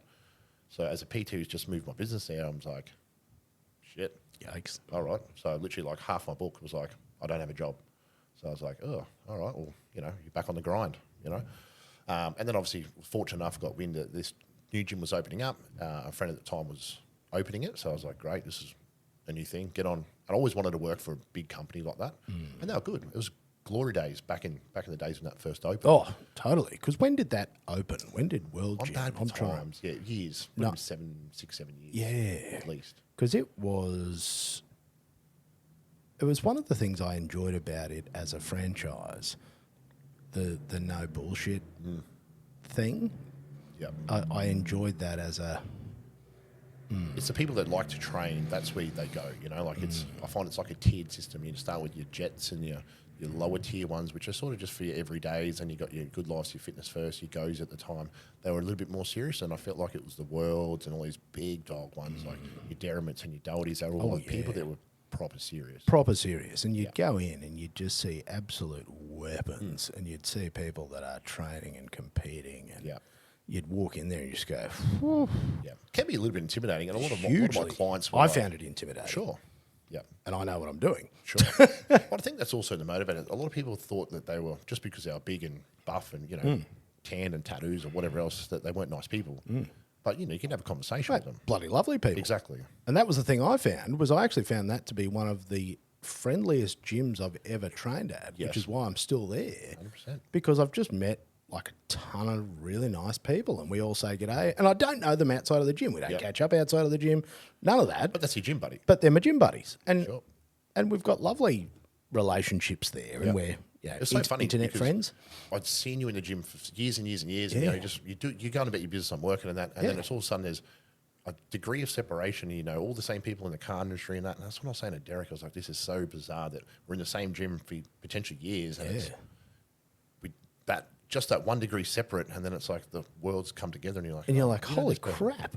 Yeah, Yeah, unbelievable. And that was the exact same thing for me because I don't bother people as well. I don't, because you're at the gym. That's Yep. gym time. That's Yep, you. I'm not there to make friends. I'm not there to, I'm not there to talk. I'm not there for any of that shit, even though I accidentally do some of that now. That's part of the reason I loved going there was I didn't know anybody. And I could just focus on what I needed to do. totally. Good spot. And I've broken that, but is what it is. It's been for the best. Totally. Because it has attracted the right sort of people. Okay, so you were in the ground floor, glory days, and people just pushing it. How was that? How were the early days of that I loved place? it. It was Yeah, just that was like, it was a good vibe. You know, Yeah. the energy was good, the music was good. It was just every time you went in there, it was motivating. It was like a little bit of a buzz. You know, it's like in any new gym, it has this new shiny toy feel. You know, so it was it was good. Business was pumping, everything was great. So life is good. and you got a good roll out of that. So you got a good Yeah. good couple of years. Yeah, I was there for 5 until just recently when it. Yeah, when it changed hands. Yeah. So Because has it sold? I don't even know. I'm What's not happened. sure what's going on. You hear all the Chinese whispers, but you know, Yeah. like them, you don't know what's true and what's not. So I just don't listen to it. And that's none the of thing. my business. I don't really care. Yeah. Long as it's still open and it's still full of 100%. weights, I'm pretty happy. But I Sold. did feel bad for them that they just bought all the branded World Gear gym and then had to go around with sticky tape and cover it all up due to franchise agreements. And I'm like, that would have burned pretty hard. Yeah, I'm sure there's a good story to it. There'd But be we'll a never bloody know. good story. No, look, that's none of my business, and I'm just glad that they keep Keep it churning it out. Sure. And tell me about the trajectory of your business through the years. What's the sort of client? Which direction did you go? Who were you looking for? What were you trying to do? Obviously, your general weight loss, body composition stuff was always good. I didn't want to close myself up to just a particular market because I obviously had a sporting background, so I enjoyed the strength and conditioning side of things. Obviously, the weight loss it's pretty straightforward, and then I did pre-postnatal courses, strength and conditioning courses. So I've always tried to upskill. So I never want to go, oh, sorry, I can't help you because I'm not skilled. So I always keep trying to learn, and if there's something that I don't know, I want to try to learn it. And now I've got a real big push on trying to be more functional, like I was saying before. I'm getting to the point now where those aches and pains 10 years ago, they'd go away. Now they're sort of lingering. So for myself, I want to spend more time getting the body to move functionally and break down dysfunctions and bad habits in the body and how we move to try to help people move better. So that's what I'm really hammering at the moment. So I'll always have some sort of traditional load in the body with my training, and then there's always something functional, some sort of core or mobility drill. Then there's always some sort of cardio component in there. So if that sort of answers it, I don't label myself just one direction. I don't do so much of the bodybuilding side, like the flex it in front of on a stage. Like I have prep people, and a few of them did quite well, but I just don't. I don't like it. It's not my bread and butter. Not your vibe. You prefer just having appreciate people, it. Yeah, mate, you have to. Yeah, but it's just not my jam. I don't. It's not me. No, just functional, just helping people be better versions. If you do all of themselves. those things right, aesthetics is a byproduct. Correct. So as long as you're ticking the box, you're eating well, you're training, you're moving, that'll come. Yeah, that just happens. That like almost by accident. Yeah. That happens if you But it's tick no all the other accident. boxes. Yeah. Correct. Because you've done all the other things to make it work. Yeah, day in and day out. Yeah. That's interesting. And interesting that I guess you've sort of pursued those things and stayed in that area. The other thing that sort of came to me while you were answering that question, I think now about how I would train a middle-aged person when I was a 20-something, Yep. and that was wrong. Sure. I same But sort of thing. at I the push them time- quite hard and Yep. those sorts of things. Whereas now, same as you, as somebody with a little bit more life experience, the way that you approach it and train somebody is from a really zoomed out perspective. And I think that's valuable. Yep. Because PT or PTing or whatever the broad term is tends to attract a younger person. Yep. When again you could eat icebreak and sausage rolls and still post half naked photos on the internet and look fantastic. They have Photoshop these days, so you can get away with it. Mate, they do. But if somebody showed me Facetune, it can't help me, oddly enough. I'm not impressed by somebody who's fit in their 20s. Yep. That's not impressive. Show me fit in your 40s. Yeah, show me fit in your 70s, mate. Like Amen. I want that. I'm like, fuck yeah, Yep. because that's decades of discipline. Totally. That I'm impressed by. And so having people that have a little bit more experience and aren't just 25 living large and showing you how you're supposed to be, the fact that you've got a few more runs on the board, you've seen a few more things, you understand a little bit more of the depth of life. Yep. Because these are things you just don't understand 100%. in your 20s. I think enthusiasm's great in your 20s. Correct. Education and time, you can't, like you can give yourself more education, but over time you learn what's best. Correct. And having multiple strategies. So, absolutely. I'll have clients come in that we have a plan to follow. They might come in, they've had a bad day, they've got a sore neck or whatever it might be. Okay, cool. Well, we have a plan, but I'm just going to deviate off that plan slightly to make you move better. Your shoulders might be tight, your hips might be sore. Let's open them up. Let's free you up. Let's make you feel better. They walk into the gym feeling crap, like they shouldn't have come. They walk out of the gym going, I'm so glad I turned up. And then for me, that's the biggest win, is because they were like, thank you. And I'm like, that's perfect. That's what I do. And for me, they're the lifelong clients because they see the value in, they're feeling shit, whatever. They've had a bad day. I come in, move them, talk a bit of rubbish, make them laugh, make them feel good from throwing a bit of steel around or moving them, and then they walk out $1 million. Okay, that's a good time. 100%. And that's what we do. That's what it should be about. But unfortunately, it's just churn and burn, flog someone. Okay, don't care, don't understand how they move or biomechanics. Just flog them on a bench press, even though their shoulders are tired or they've got shit back. Let's deadlift them. Like, people just don't understand.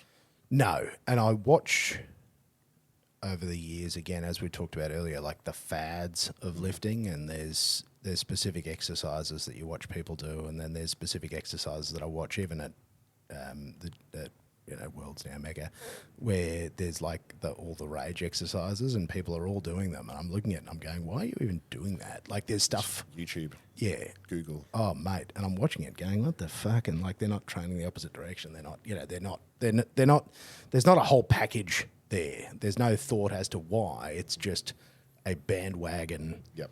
And I think thing. the thing with myself is you always got to have a why. You've got to explain to them why you're doing it. If you're just making it up because it looks cool, okay, tell them that.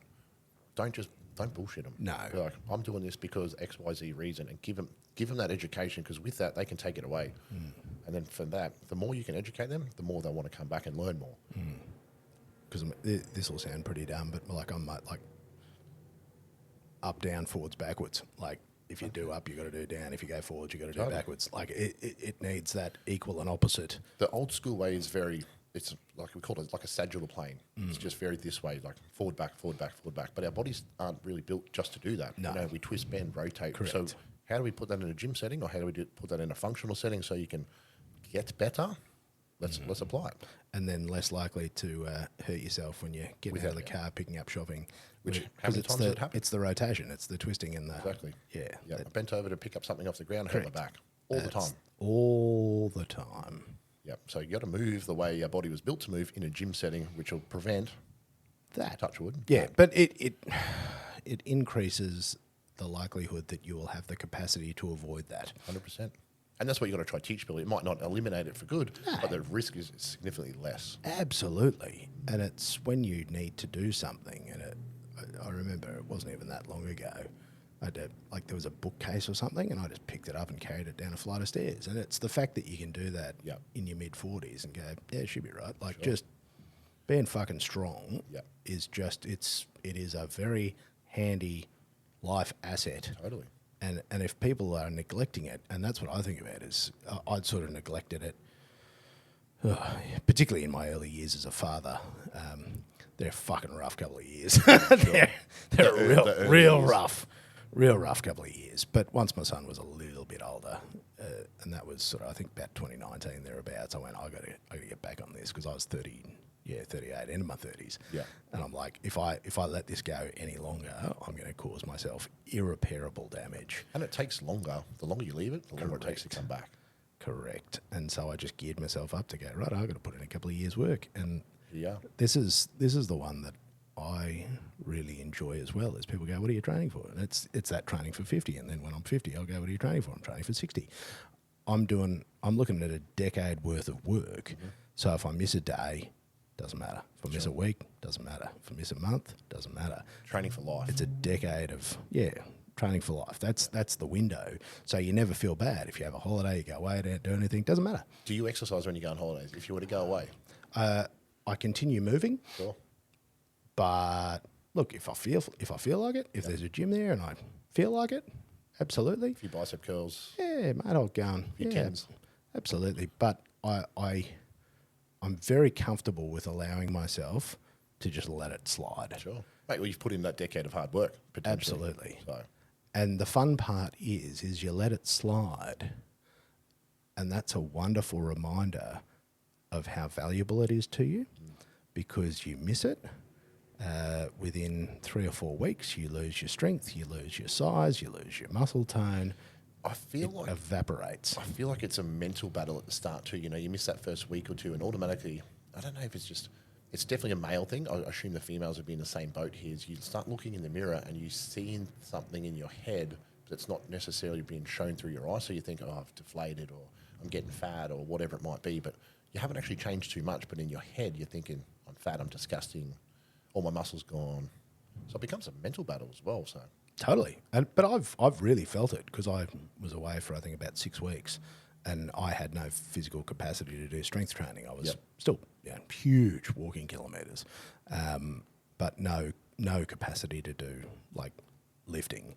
And I reckon I put myself back 6 months in training. I'm still not even back where I was before I left. Okay. And I've been back training for a couple of months. But again, it doesn't stress me greatly.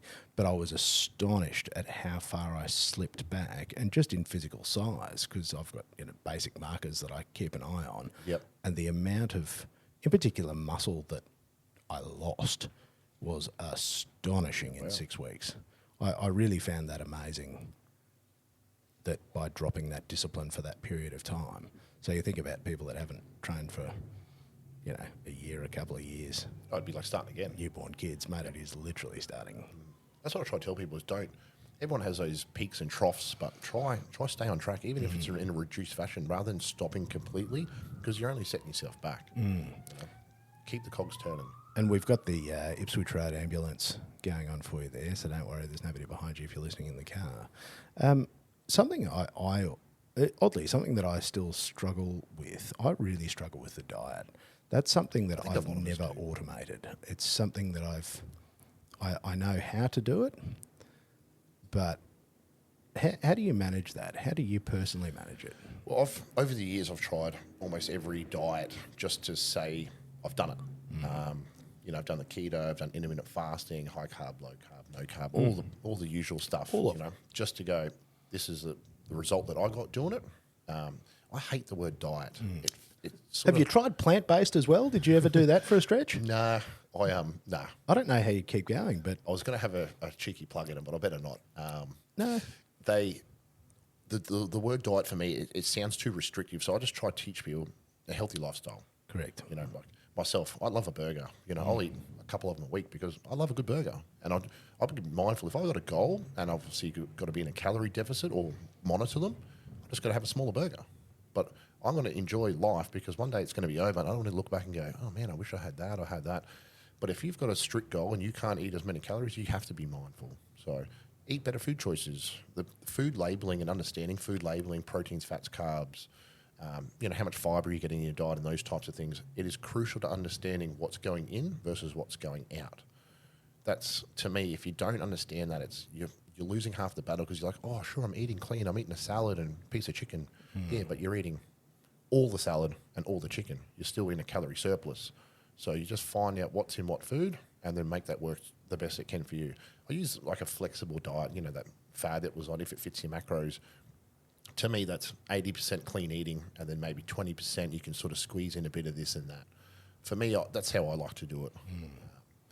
Fortunately enough, I get to eat a lot of calories a day because I have a big output. So, Yeah, correct. Well, you're churning. Yeah. Physically. Yeah. And I find the more muscle you have, obviously, your Correct. metabolic rate's elevated, you can get away with that. So I like to keep the fuel tank full because, I like good food, and that's why I train hard, is because I see a burger, I'm like, let's go. I'm not scared to have a good feed. So, but I work for it. And see, that's the struggle that I find myself in, is that the style of work that I do, which is a very common complaint, a lot of my stuff is very sedentary. Sure. I'm hunched over, I'm sitting, I'm not moving, and I'm not moving for huge chunks of time. Yep. And because of the way that I work and the way that I am, I can work for enormous batches of time and I forget to eat. I physically don't even think about it. Yep.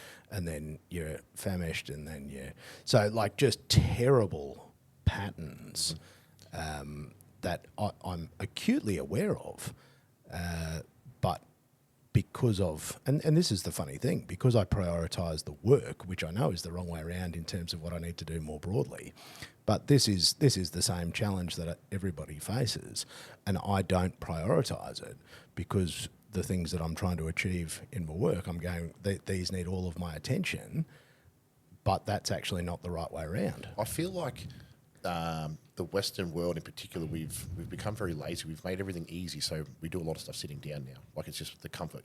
We don't have to cook our food. We don't have to chase and catch and kill it. We just Uber Eats, bam. The sitting down is killing us. Tightening up the hips, shoulders are poor, abs don't work properly. That can all be fixed. Food. It's such a touchy one because some people think, you've got to eat 6 meals a day, you've got to eat 3 meals a day.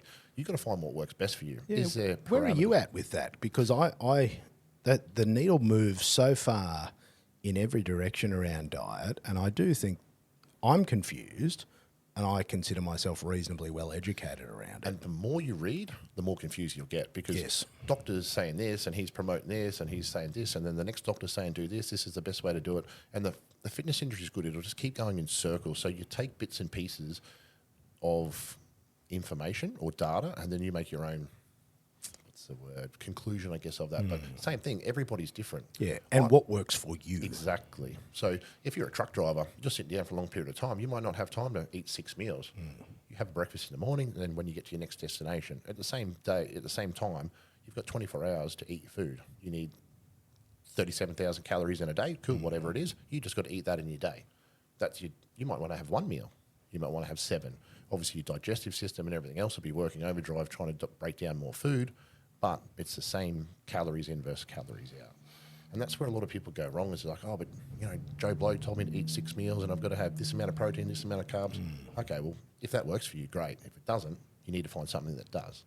And that's where I struggle, is the how many meals and the correct things and a bloody handful of nuts and some other shit. And I'm like, I don't have the headspace left with the number of things I'm processing to focus on this. I can't find a way to make it simple enough to systemize and automate into my existence. Do you enjoy cooking? I fucking love it. Sure. I actually, really love it. Yep. I find the best thing of that, I don't enjoy cooking. I eat because it's nutrition. I just got to get this and this and this. I just don't have the time for it. I don't want to give the time to it. Yes. I tell people that, they're passionate about cooking, have fun with it. Tell yourself, I'm going to cook up a whole bunch of meals for the week, and then you're prepared, you're ready to go. Just got to find the time to do that. Yeah. And then knowing exactly how much you need for each meal or per week. And that I find is also difficult. And because these are the precise struggles. I'm just getting free advice here. The precise struggles are what your child eats, and we eat at different times, and he needs to eat earlier, and my wife likes to eat later, and then I've just got to sort of try And that's the family juggle battle. in the middle. Yep. Because again, it's not the olden days of sitting down at 5:30 and having a meal together. The 9 to 5 life. That doesn't even exist Yep. in our household. And because of the way that work exists now, I'll routinely not be there. Yeah. Yeah. And it's that sort of stuff where you're there having to make these decisions, and there's always a price to pay for every single one of those decisions. You're letting your family down, you're not eating. There's all these things that happen. Yeah. But it's like every action has a positive or negative reaction. Correct. And it's just something that I've struggled with more and more, and I've struggled with more and more as I've watched food become increasingly processed, increasingly prepackaged, increasingly like Convenience. And watching the videos, you know, they stick the camera down you, and how badly our body processes things that have layers of. Not to mention pesticides and you know, all the harmful chemicals that they're putting in things and artificial sweeteners and whatever else. Oh, terrible stuff. And I just shudder. And I look at a heap of the things that my son has as well, and you look at them and you're like, I know that that's not good. Like, there's no nutrition in that. There's no value in that. Those are empty, dead calories. But does it taste good? In these things? Mate, it tastes fucking great. That's the battle. And that is the battle. And I look at that and I go, we're missing, like, as a whole society, we're missing this. Like, it is not there. Yep. And instead we're getting man shakes and because it's convenient. other things. And it's well promoted. It's marketed very well. It's marketed very well. Look at back in the day when we were cavemen and women, you know, we'd have to go chase our food. Sometimes it would be days without food, but we survived. So obviously, you know, we could go back to that, but we never will because obviously the world's evolved. Did it work? It obviously worked. Was it beneficial? I don't know. I can't see anything, you know, data to say that, you know, people live longer or whatever. I don't know. Western medicine, is it shorter, made life longer? I don't know. But it worked back then, so why can't it work now? There's certainly something that has to shift in that as we keep going faster and faster. And that's actually a discussion that I've been having with a lot of people more recently, and most of the people I spend time with are married, kids, middle-aged, like their lives are exhausting. They're all just exhausted all the time, and they're just trying to keep their heads above water. And so the last thing they're thinking about is all this stuff. Yep. Whereas a hot minute ago, we were all sitting at home for weeks on end, and we were baking bread and making things and slow cooking. And I feel like that's everyone's life at the moment. It's just treading water, trying to get by. yeah, just trying to get by. And I think that that's a really sad existence. And it actually makes me really sad as I look at a younger generation who are now grappling. I talk to people in their 20s and they're like, I've given up. I'm never going to be able to buy anything. I'm never going to, like, they're totally reassessing their whole life, and they're struggling to see the positives, and they're struggling to see, like, they go, I'm not going to achieve what my parents achieved. I'm not even going to hit that. But I think that's mark. unrealistic, you know, like there's so many pressures to go, oh, you've got to buy a house, you've got to be married, you've got to have the white picket fence, 3 kids, you know, blah, blah, blah, blah, working 9 to 5. Like, who says? Like, who dictates that? Like, and, mate, that's pure social conditioning. I find it interesting as I listen to those conversations, and absolutely, your perspective is spot on. And I also have friends that have chosen to specifically not have children and avoid all those things because they go, I don't even want to play that game. sure. That's each their own. Absolutely. Yep. But it's an odd time. Sure. It's an odd time, particularly because we did get a chance to stop because global pandemic Sure. created a chance to stop. It just created panic. It created panic. But I personally found real magic in that slowdown and people finding hobbies and... Yep. Is what got my car accelerated quite a lot because Is it really? Yeah, obviously I had a lot more spare time, but I actually got busier in that time when you're meant to be at home doing nothing. And I thought, well, How'd that happen? when they finally announced that everyone stays at home in Queensland that time, they're like, you know, you can only go to gym once for an hour a day or whatever that. I was like, well, I can't go to the gym because they're closed. I'm going to go train outside. So I literally got all my equipment and I set up in a park every single day. Dead set. And I just said to everybody, I said, look, I'm going to be in the park training. I said, you can come down if you want. And everyone was like, please, I have to come down. So I literally got busier in that time. And I was there incredible? from before the sun was up. I watched sunrise. Beautiful. Wintertime's terrible. Sunset, I was still there. They turned the lights on because there'd be people out kicking a ball sometimes. And I'm like, this is perfect. I can extend my hours. And it was a cracking time of year. And then obviously, you know, your projects go, all right, well, I've got a bit more spare time. I can start funding the cars a little bit more. And you start looking in brochures and on the internet, you're like, yeah, I want to buy this. And then it's like, all right, let's build another race car. And see, this is we've gone a long way down the personal training rabbit hole. We should probably back up because I'm pretty interested to go down the vehicular You've had a few. rabbit hole. Take me back in time as well. Where'd you start? What was your first set of wheels? First car, Ford Laser TX3. Yeah, boy. Yep, lowered. That was a cool car. Had a spoiler on it. It was the hatchback. Had the Mazda engine in it, I believe, the 1.8 litre, little turbo deal. I had neon lights on it. Of course you did. Yep, because Everybody did. I took the seat rails out and bolted the seat to the floor so I could sit lower. Couldn't even see over the dash properly, but I was the coolest kid. And Looked sick. I bought that before I had my license. I actually lost my license. Stupid. Lost my license before I'd actually got my license. Got done doing 146 in a 60 zone on my learners. That'll do it.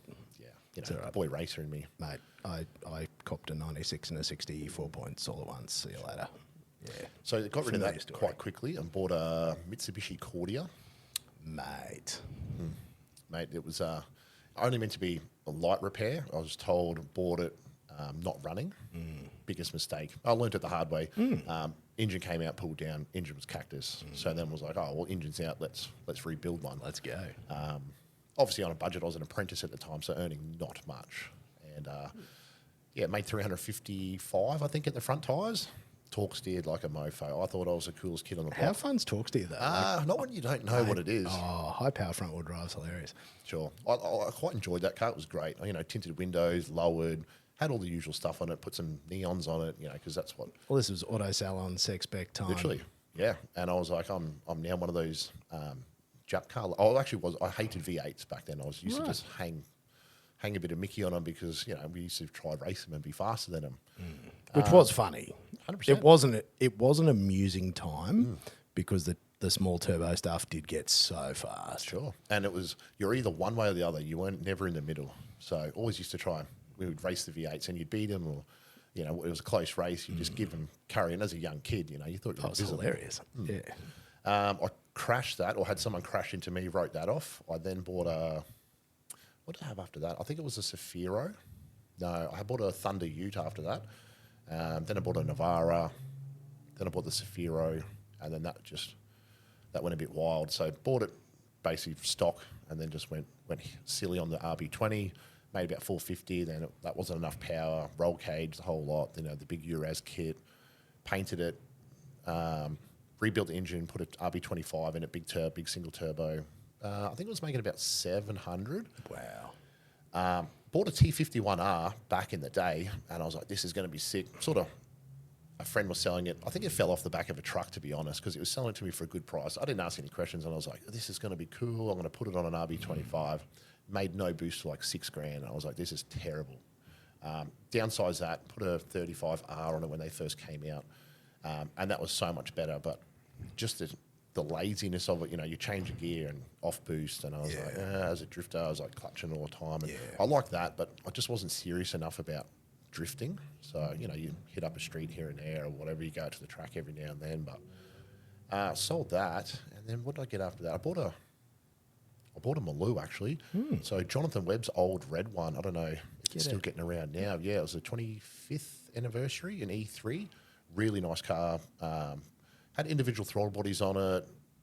We put a blower on it, made 780 or 800 or something like that.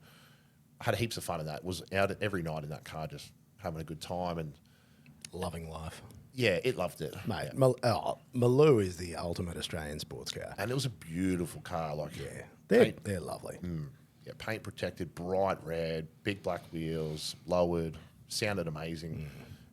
We hurt the engine in that, and then I was like, I saw this VE that was for sale from Sydney, and I was like, I really want to do a twin turbo LS in a Maloo. But then I saw this VE for sale, and I was like, why don't I just buy that and put the engine in that inside the Maloo? And then I saw the VE, got it in person, and I was like, it looked like a standard VE. So I was like, I'll just sell the Maloo and then roll around in this stock-looking car. Made I think it was 1,100 or 1,000 or something like through a blown deal. It was pretty cool. Like had all the fruit in it. Yeah, put stock wheels on it, put number plates on it, stock as. It looked stock. Took all the badges off it, put it Amiga, called it the Amiga basically. Like, yeah, we hurt that engine, and then I was like, oh, I'm just going to go build something silly. So then we started building something silly for that. Big single turbo, GDX 50, and that was making, I think, 11, 12, maybe 1,300. And then, you know, you want that little bit more, then that little bit more, and then you're like, well, where do you stop? So then I built another engine for that. I wanted a 2,000 horsepower street car, and that was the car that it was going to go in. So after we were in the process of building that, I've always loved Mustangs. So the Fox body, I've had a soft spot for years. And then I saw one for sale that had just landed in Australia, and I was like, I have to have this car. Like, we couldn't travel at the time. It was obviously when all the pandemic and stuff was happening. So I called the guy and I was like, look, I want this car. If this is what it is with the photos and all the details, I was like, I'm coming down. I'll pay you a deposit. I can't fly at the moment. Hold it. And he was sort of like, oh yeah. I'd never met the bloke. He's like, yeah, another dream or whatever. Yeah, dreamer. I said, look, man, I'm definitely keen. As soon as the flights became available, booked a flight, went straight down there, paid a deposit. Bam, car's good.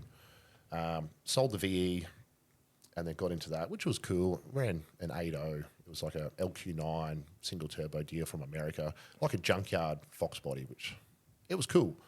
It's quick. Yeah, yeah, it was quick. Took it out to Rolls, first time ever driving it, and it went pretty well. And then the engine that we built for the VE, we're putting that inside this thing, half the weight. So we basically took the car down to one of the fabrication shops, Spot On Performance, and they basically cut the whole car to pieces, had the shell, and we basically redid everything, chassis, the whole lot. So Wow. it was a big job, and then obviously started to learn how to drive that, and now it's just been like that addiction. You want that little bit more, a little bit more, a little bit more. See how far you can take it. And now we're where we're at now with all the big changes. So you hit 2,000 horsepower We made- street car? You Well, cracked that? I or- did drive it on the street, but not very often. Yeah. Oh, a bit terrible. Yeah, it was. You could drive it around, but there was a whole bunch of other things going on. There was engine issues and blah blah blah blah blah. Yeah. But the car basically became more of a track car, and I'd drive it around with side pipes, twin chutes on the back. Like it wasn't much of a street car. No, but that's the very tail end of still being able to call it a street car. yeah, and I mean, I'll drive anything on the street, like side pipes, whatever. Just it's only a matter of time until it's not a street car. So that Correct. I was holding onto that little grasp of yeah, I'm still a street car, even though it wasn't really. Nah. So then, yeah, hit a couple of goals with that, and then obviously the power level that engine was making, it was at its limit. So I was like, well, to be competitive, obviously, and now I'm doing more drag racing, I need something that's bigger, faster, stronger, and more reliable, or hopefully more reliable. So that's where we're at now. And so talk me through some of those plans, because this was something that you've been keeping under wraps. You haven't been saying too much. I want to tell the world. Yeah, can It's you hard. spill some beans? I can, yeah. So Spill a few beans for me. the engine's come out of a proven deal, so the car's gone 4.1 down the 8th mile, and I think it was 100 and something, 180 mile an hour. So basically that combo that would go into the car, which it came out of, but just a different car, which is mine, I want to put that basically in it. It's a Pro Charge deal, or Vortec, so big centrifugal blowing off the crank. It should make a fair bit of power. You know, I'd estimate 2,500 plus comfortably. Yeah. Because It'd be cranky. how many litres? Because educate me. I don't even know. I don't understand. If I do, it's going to give it away what it is. Oh, will so it? Okay, it's got so a it's- lot of litres. It's north of a lot. 5, 6, Easy. 7. Way more. Fuck. Well, technically, I've told people it's an SR20, so some people still genuinely believe that that's what's happening. Yeah, mate, if you can make an SR20 do 2.5, then, mate, you got your unicorn horn growing out. Well, that's actually the name of the colour too. We named it Unicorn Blood, but the engine's it's got a lot of cubes. Yeah. Wow. So As those old blokes would say to us, there is no replacement for displacement. and now I am that guy that hated V8s, and now here I am putting big turbos on them, and now a big blower. And do you know, I was exactly the same. I think I was also a product of that time where I had smaller engine cars, but they revved and they were fun. And whereas now everything I've got, I'm a big fan of the inline six. I loved the German inline sixes. Sure. So the BMW 6 cylinders of the 90s, because they had those just singing and what they did with them in the M3s and stuff, like big revving, and then having turbocharged straight sixes because you got 4 litres there. Shove more air in. And you shove a few atmospheres in and you've just got glorious. I actually took a photo. I was meant to send you this, but I clearly forgot, of a BMW. You'll love this. I will. I saw it and I instantly thought of you. Oh, stop it. Those wheels, we were having that conversation the other day. Yeah. Mate, the M3. So what I'm looking at here is an E46 M3 in Phoenix yellow. My brain isn't good enough to tell you the wheels, but they were those straight spokey ones. But my buddy Richie had one of these. Sure. Yeah. Nice car. Mate, the Phoenix.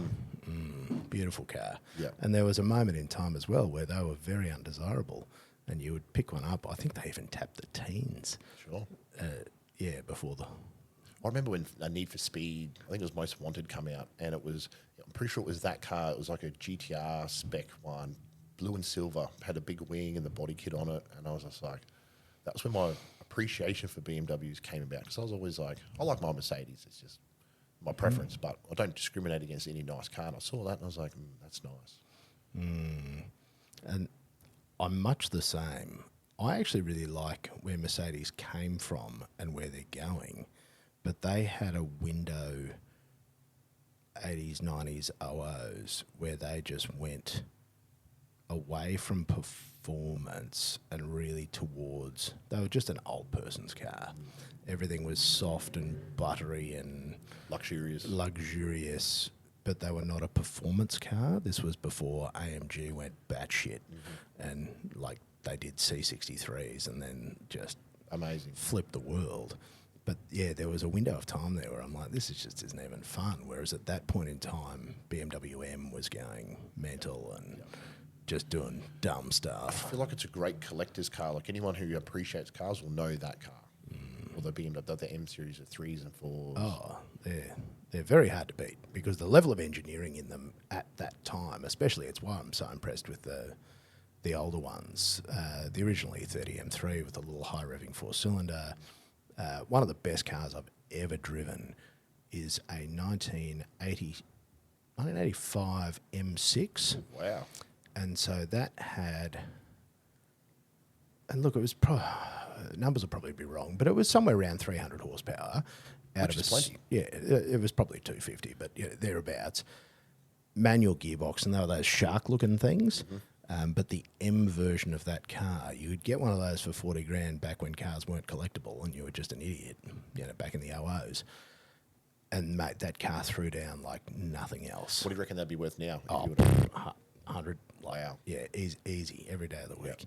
Because people went, hang on, that's fucking great. Like, because a manual gearbox, big long thing, straight six, driver experience. LSD, beautiful, incredible driver experience. And it's those sorts of things that when you drive them, that was 20-something years ago, would have been the last time I drove that car. And I still think about that car. Like, that's saying something. Yeah. It's like do they build them like that anymore? Do people have that same experience now? Or is it just too easy to drive? I think it's happening. I do think there's a renaissance as we reach the end of natural combustion. Do you think it'll ever die? Euro Union? No, I'm praying it doesn't. I know that Porsche's working on it. I know that there's biofuels, and I was fortunate enough to be at Goodwood this year. Yes. There's a ton of cars running biofuels. I just have to assume that that's all being squashed by people. I don't know how I feel money. about not being able to hear an engine, like that feeling you get when you put your foot down. Like, don't get me wrong, I've driven some nice electric cars which are fast and they have a bit of torque, but that noise, there's something about it. But see, us oldies, that'll die with us. That's the problem, is my 8-year-old son, he's all about that Tesla life. He doesn't look at, because again, I've got all sorts of dumb shit, and he's like, oh yeah, cool, but like my brother's Tesla with self-driving and Magic Road. And does he need an experience in like a old school car to convert? Mate, he's come out, he's come and done morning laps in the Barrow with me, and where they go and does all the things. It just doesn't. Not him. It doesn't register with him. He doesn't get the same experience that you and I do. Yeah. When you hear, and maybe it will, But to them, all the kids just lose their minds when they see a Tesla. Hopefully it doesn't die. Yeah. Look, there'll be, like everything, mate, it'll go around. Like all the fads in fitness, like how vinyl is now cool again. Everything old is new again. Vinyl roof on old school hot rods, mate. Cracker. Cracker. Mate, I was thinking LPs, but yeah. But like all these things just go round. And you can see it in some of the product that's coming to market now. Porsche have done a few things recently where they've done them with old school stick manuals. They're starting to do that. There's a couple of special editions, and then they've just done this Cayman GT4, if you've seen that. No. And I don't know, might have Clarkson or one of those. One of the big dogs has said that this is a proper supercar. And the driving experience of you changing gears. Yeah. Because they've taken, and the way that I see it is obviously they're still struggling with the fact that they're a company that's only recognised for one car. Porsche makes 911s. And even though they've significantly diversified their range for a lot of years, it's still just the 911. Yeah, and they're but working really good hard car to break out of that. And this Cayman, they're doing the M strategy, the AMG strategy. They're building the Halo car to make you think about maybe buying a Cayman, because the Boxster is still the hairdresser car, and the second-hand market still sees it the same way. You can buy one of those for $2. Yep. No one's impressed with your Boxster, but they're trying to make the Cayman a real choice. Sure. You might not be able to get a 911, but you could get yourself one of these and go, this is a real Porsche. And they're a great car. By building a full balls-out roll cage, like GT spec car that is a proper driver's car, you can see that they're trying to build that hero ethos around that specific category just of vehicle. With a price tag. Yeah, with a price tag, but then also with, I saw a bloke I know who's just picked one up, and I'd love to take one for a fang. Sure. I'd love to try it, because the last I've driven a stack of Porsches. Again, the only Porsche that gets me excited, 1985 Whaletail, and again, they were a wanker's car. That was the ponytail. Like, I'm picturing it right now, like Danny DeVito. Yeah, like just a fuckwit. It was a fuckwit's car. And people didn't appreciate them. This is, pre-RWB, pre-collecting cars. I just always loved that. And you drive a mid-80s 911, it does all the things that we like. The sounds, the feel, like it is a driver's car down to the last detail. Yeah, look, it might still do a bit of that, but the German engineering is phenomenal. But everything is focused around you, the driver, down to the fact that it's your tacho in the middle. That's what you need to see. Yep. You don't need to be watching anything else. That's your key focal point. And for a car company to put an engine in the back and get them to handle the way they do around a track is like... That's always my comment, is that it is a car that shouldn't work. But it does so well. But it does so well. I've watched a few of them on that Nürburgring where they do those hot laps, and you watch them and you're just like, how is this possible? The physics defies logic. I mean, it would obviously not defy logic to somebody smarter than me, but with my basic understanding of that pendulum, and I know that I've looped some 911s before where I've hung them out a bit too far, and then they've gone the wrong way. They're very unforgiving. Sure. There is a talent to driving those cars well, and I think that's actually what makes a good racing car driver, is if you can hold a 911 on a knife edge, mate, you can wheel. And that's the thing is finding that sweet spot where it's right on the limit, but it's still under control. Correct. Whereas I don't have that finesse. Yeah. Whoops. Yeah. But just when in doubt, pedal out, right? Yeah, not no rear engine. Yeah, not in a 911. It's probably worth half a million. No, not in a 911. And I still cry because I went and looked at a few when they were 20 grand, and I'm like, I just can't spend 20 grand on a car. It's just too much money. And I cry as I think about those conversations now. But how many people would have had that conversation with other cars over the years? Like, GTOs and stuff that are worth, some are selling for $1 million or... And we all do, and oddly, that's why I bought my E-Series, because I know that at some point in time, people will go, geez, that were a good car. And that it kicks in that same cycle, great thing, drop off, nobody cares, and then slowly, people start to remember, and they go, oh yeah, that was a good car. That was that was a time, and I wanted to buy one while it was still, which is dirt cheap. I guess a good thing with these car meets that they're organising, which we were talking about before, seeing all these cars coming back out again, and you're like, you don't forget about it, but you don't see them. So you don't see them. And then you see them all together and you're like, oh, wow, it sort of takes you down that memory lane where you're like, oh, I would have driven something like that. And you have that nostalgic feel and an attachment to them. And that's the car people, you meet those people and those feelings and sensations you get. You're like, this is great. This is what it's about. It's absolutely what it's about, mate. That's why I'm so excited to be involved and support and all the different things and the different meets and the different people, because each one, they're all tailored slightly different for slightly different audiences, but the people behind them, there is a similar desire. The same way with the events that you run, there's a desire to give something back to the community that has given 100%. You so much. Yeah, and the car community it's small. If we can all do something to help try cater to the whole market, even better. And then it's the working together as well. That's the one that I really like. Yeah. Is within the degrees of separation, as we all get to know each other and that circle gets smaller, that wonderful things happen. 100%. Wonderful things happen, because you can reach out to all these other people that are involved in running things. And you're like, yeah, mate, no worries. What do you need? And that's...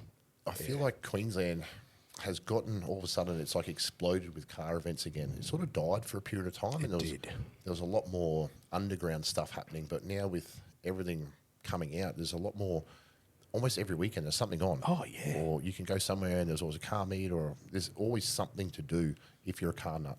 Correct. And I would even, because I'd miss the Cars and Coffee at Turbo Drive, I wouldn't get to that because my son does swimming on a Saturday morning, so I've got to miss a family event to go and play cars, which I try not to, because even tomorrow, so when I go and do Rory's event, so North Shore Cars and Coffee, I have to miss my son's last swimming lesson of the year. So there's coordination, negotiation, just to be able to go. And I've got to sacrifice something else and disappoint somebody else in order to do the thing. So it's give and take. Yeah, it's give and take. I've always missed them because I always work Saturday mornings. I do my big group class. I've gone to one, which I didn't have it on that weekend. And then last one of the year, I was like, you know what, I'm going to go. Like, why not? Absolutely. Yeah. I just don't want to miss it. And I don't even care if it rains. I did think, though, I'll probably put the roof up on the convertible. Hopefully it doesn't. Yeah, hopefully it doesn't. So fingers crossed, mate. Fingers crossed. What's next for you?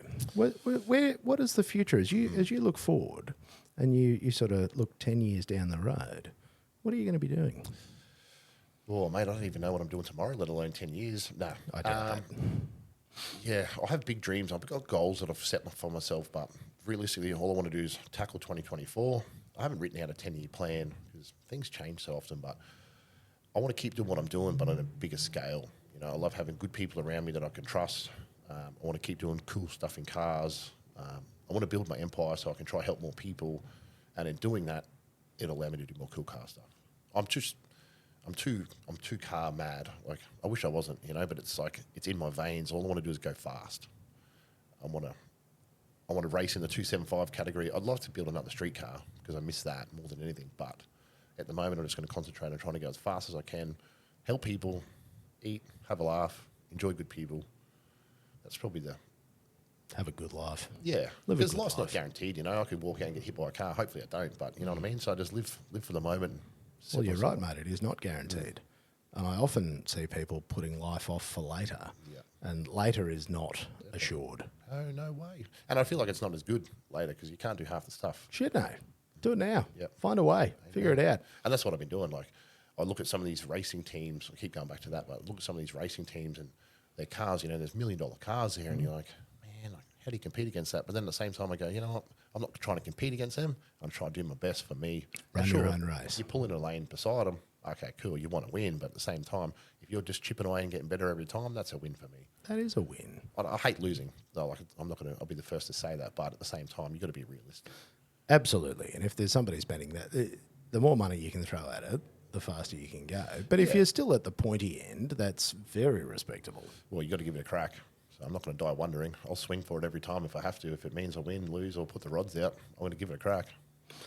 And with your events, so to even people can come out and watch, or yeah. So how does just explain that as we sort of I feel like we're somewhere near a natural conclusion, but I want to make sure I don't miss any of these things. Yep. So basically, the idea is the next ones, the 2 dates have been locked in. I'm just going to confirm that.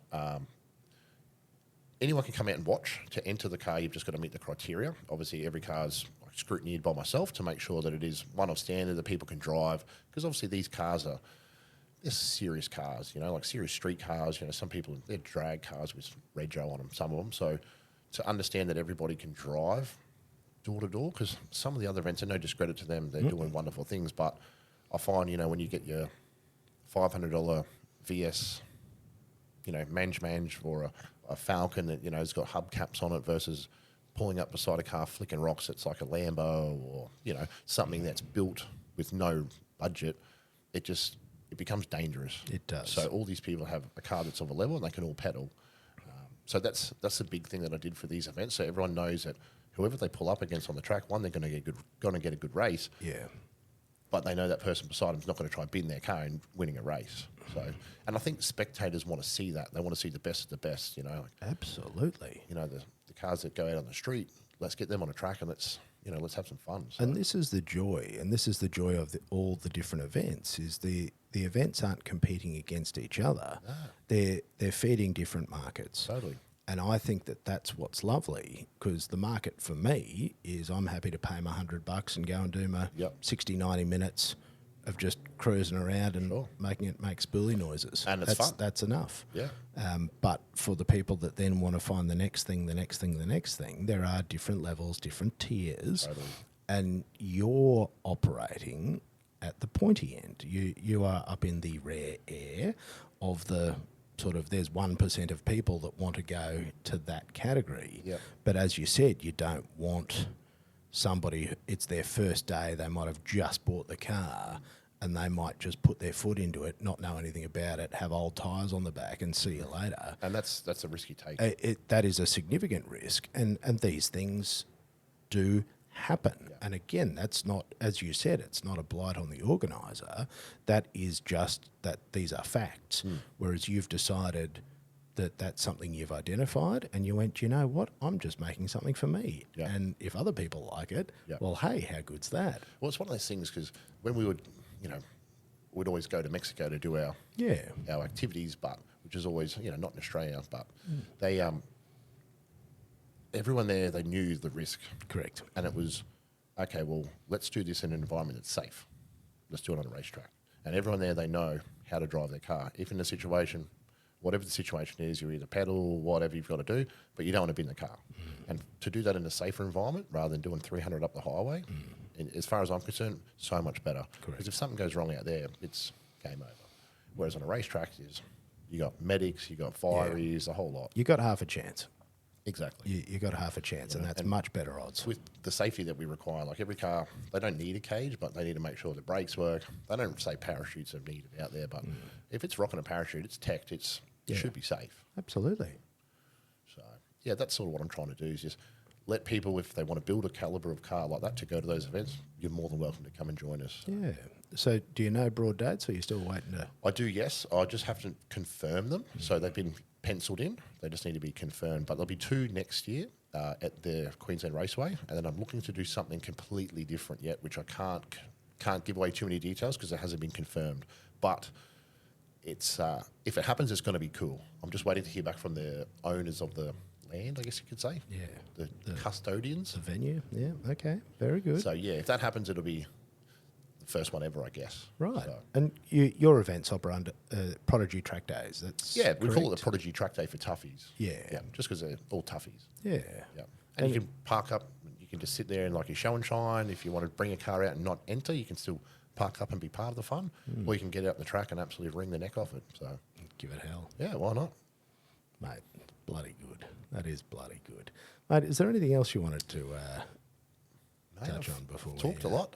That's what we do here. We just... Isn't it lovely? Like Yeah. you just sit and talk smack. It's that... Mate, I could do it all day. It's my favourite thing, but I also do acknowledge that people have other shit to do. Time is of the essence sometimes. Mate, it is.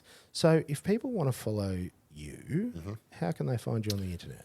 Obviously, on Facebook, Jamie Jeffries. I've got my car page, which is notsorry_foxbody for the racing stuff. I have my normal account, Jamie Prodigy, for the Instagram, and then my YouTube one, which I'm really trying to get after at the moment, which I've also have recording at the moment. So obviously give that a shameless plug. So that's Streets Anonymous.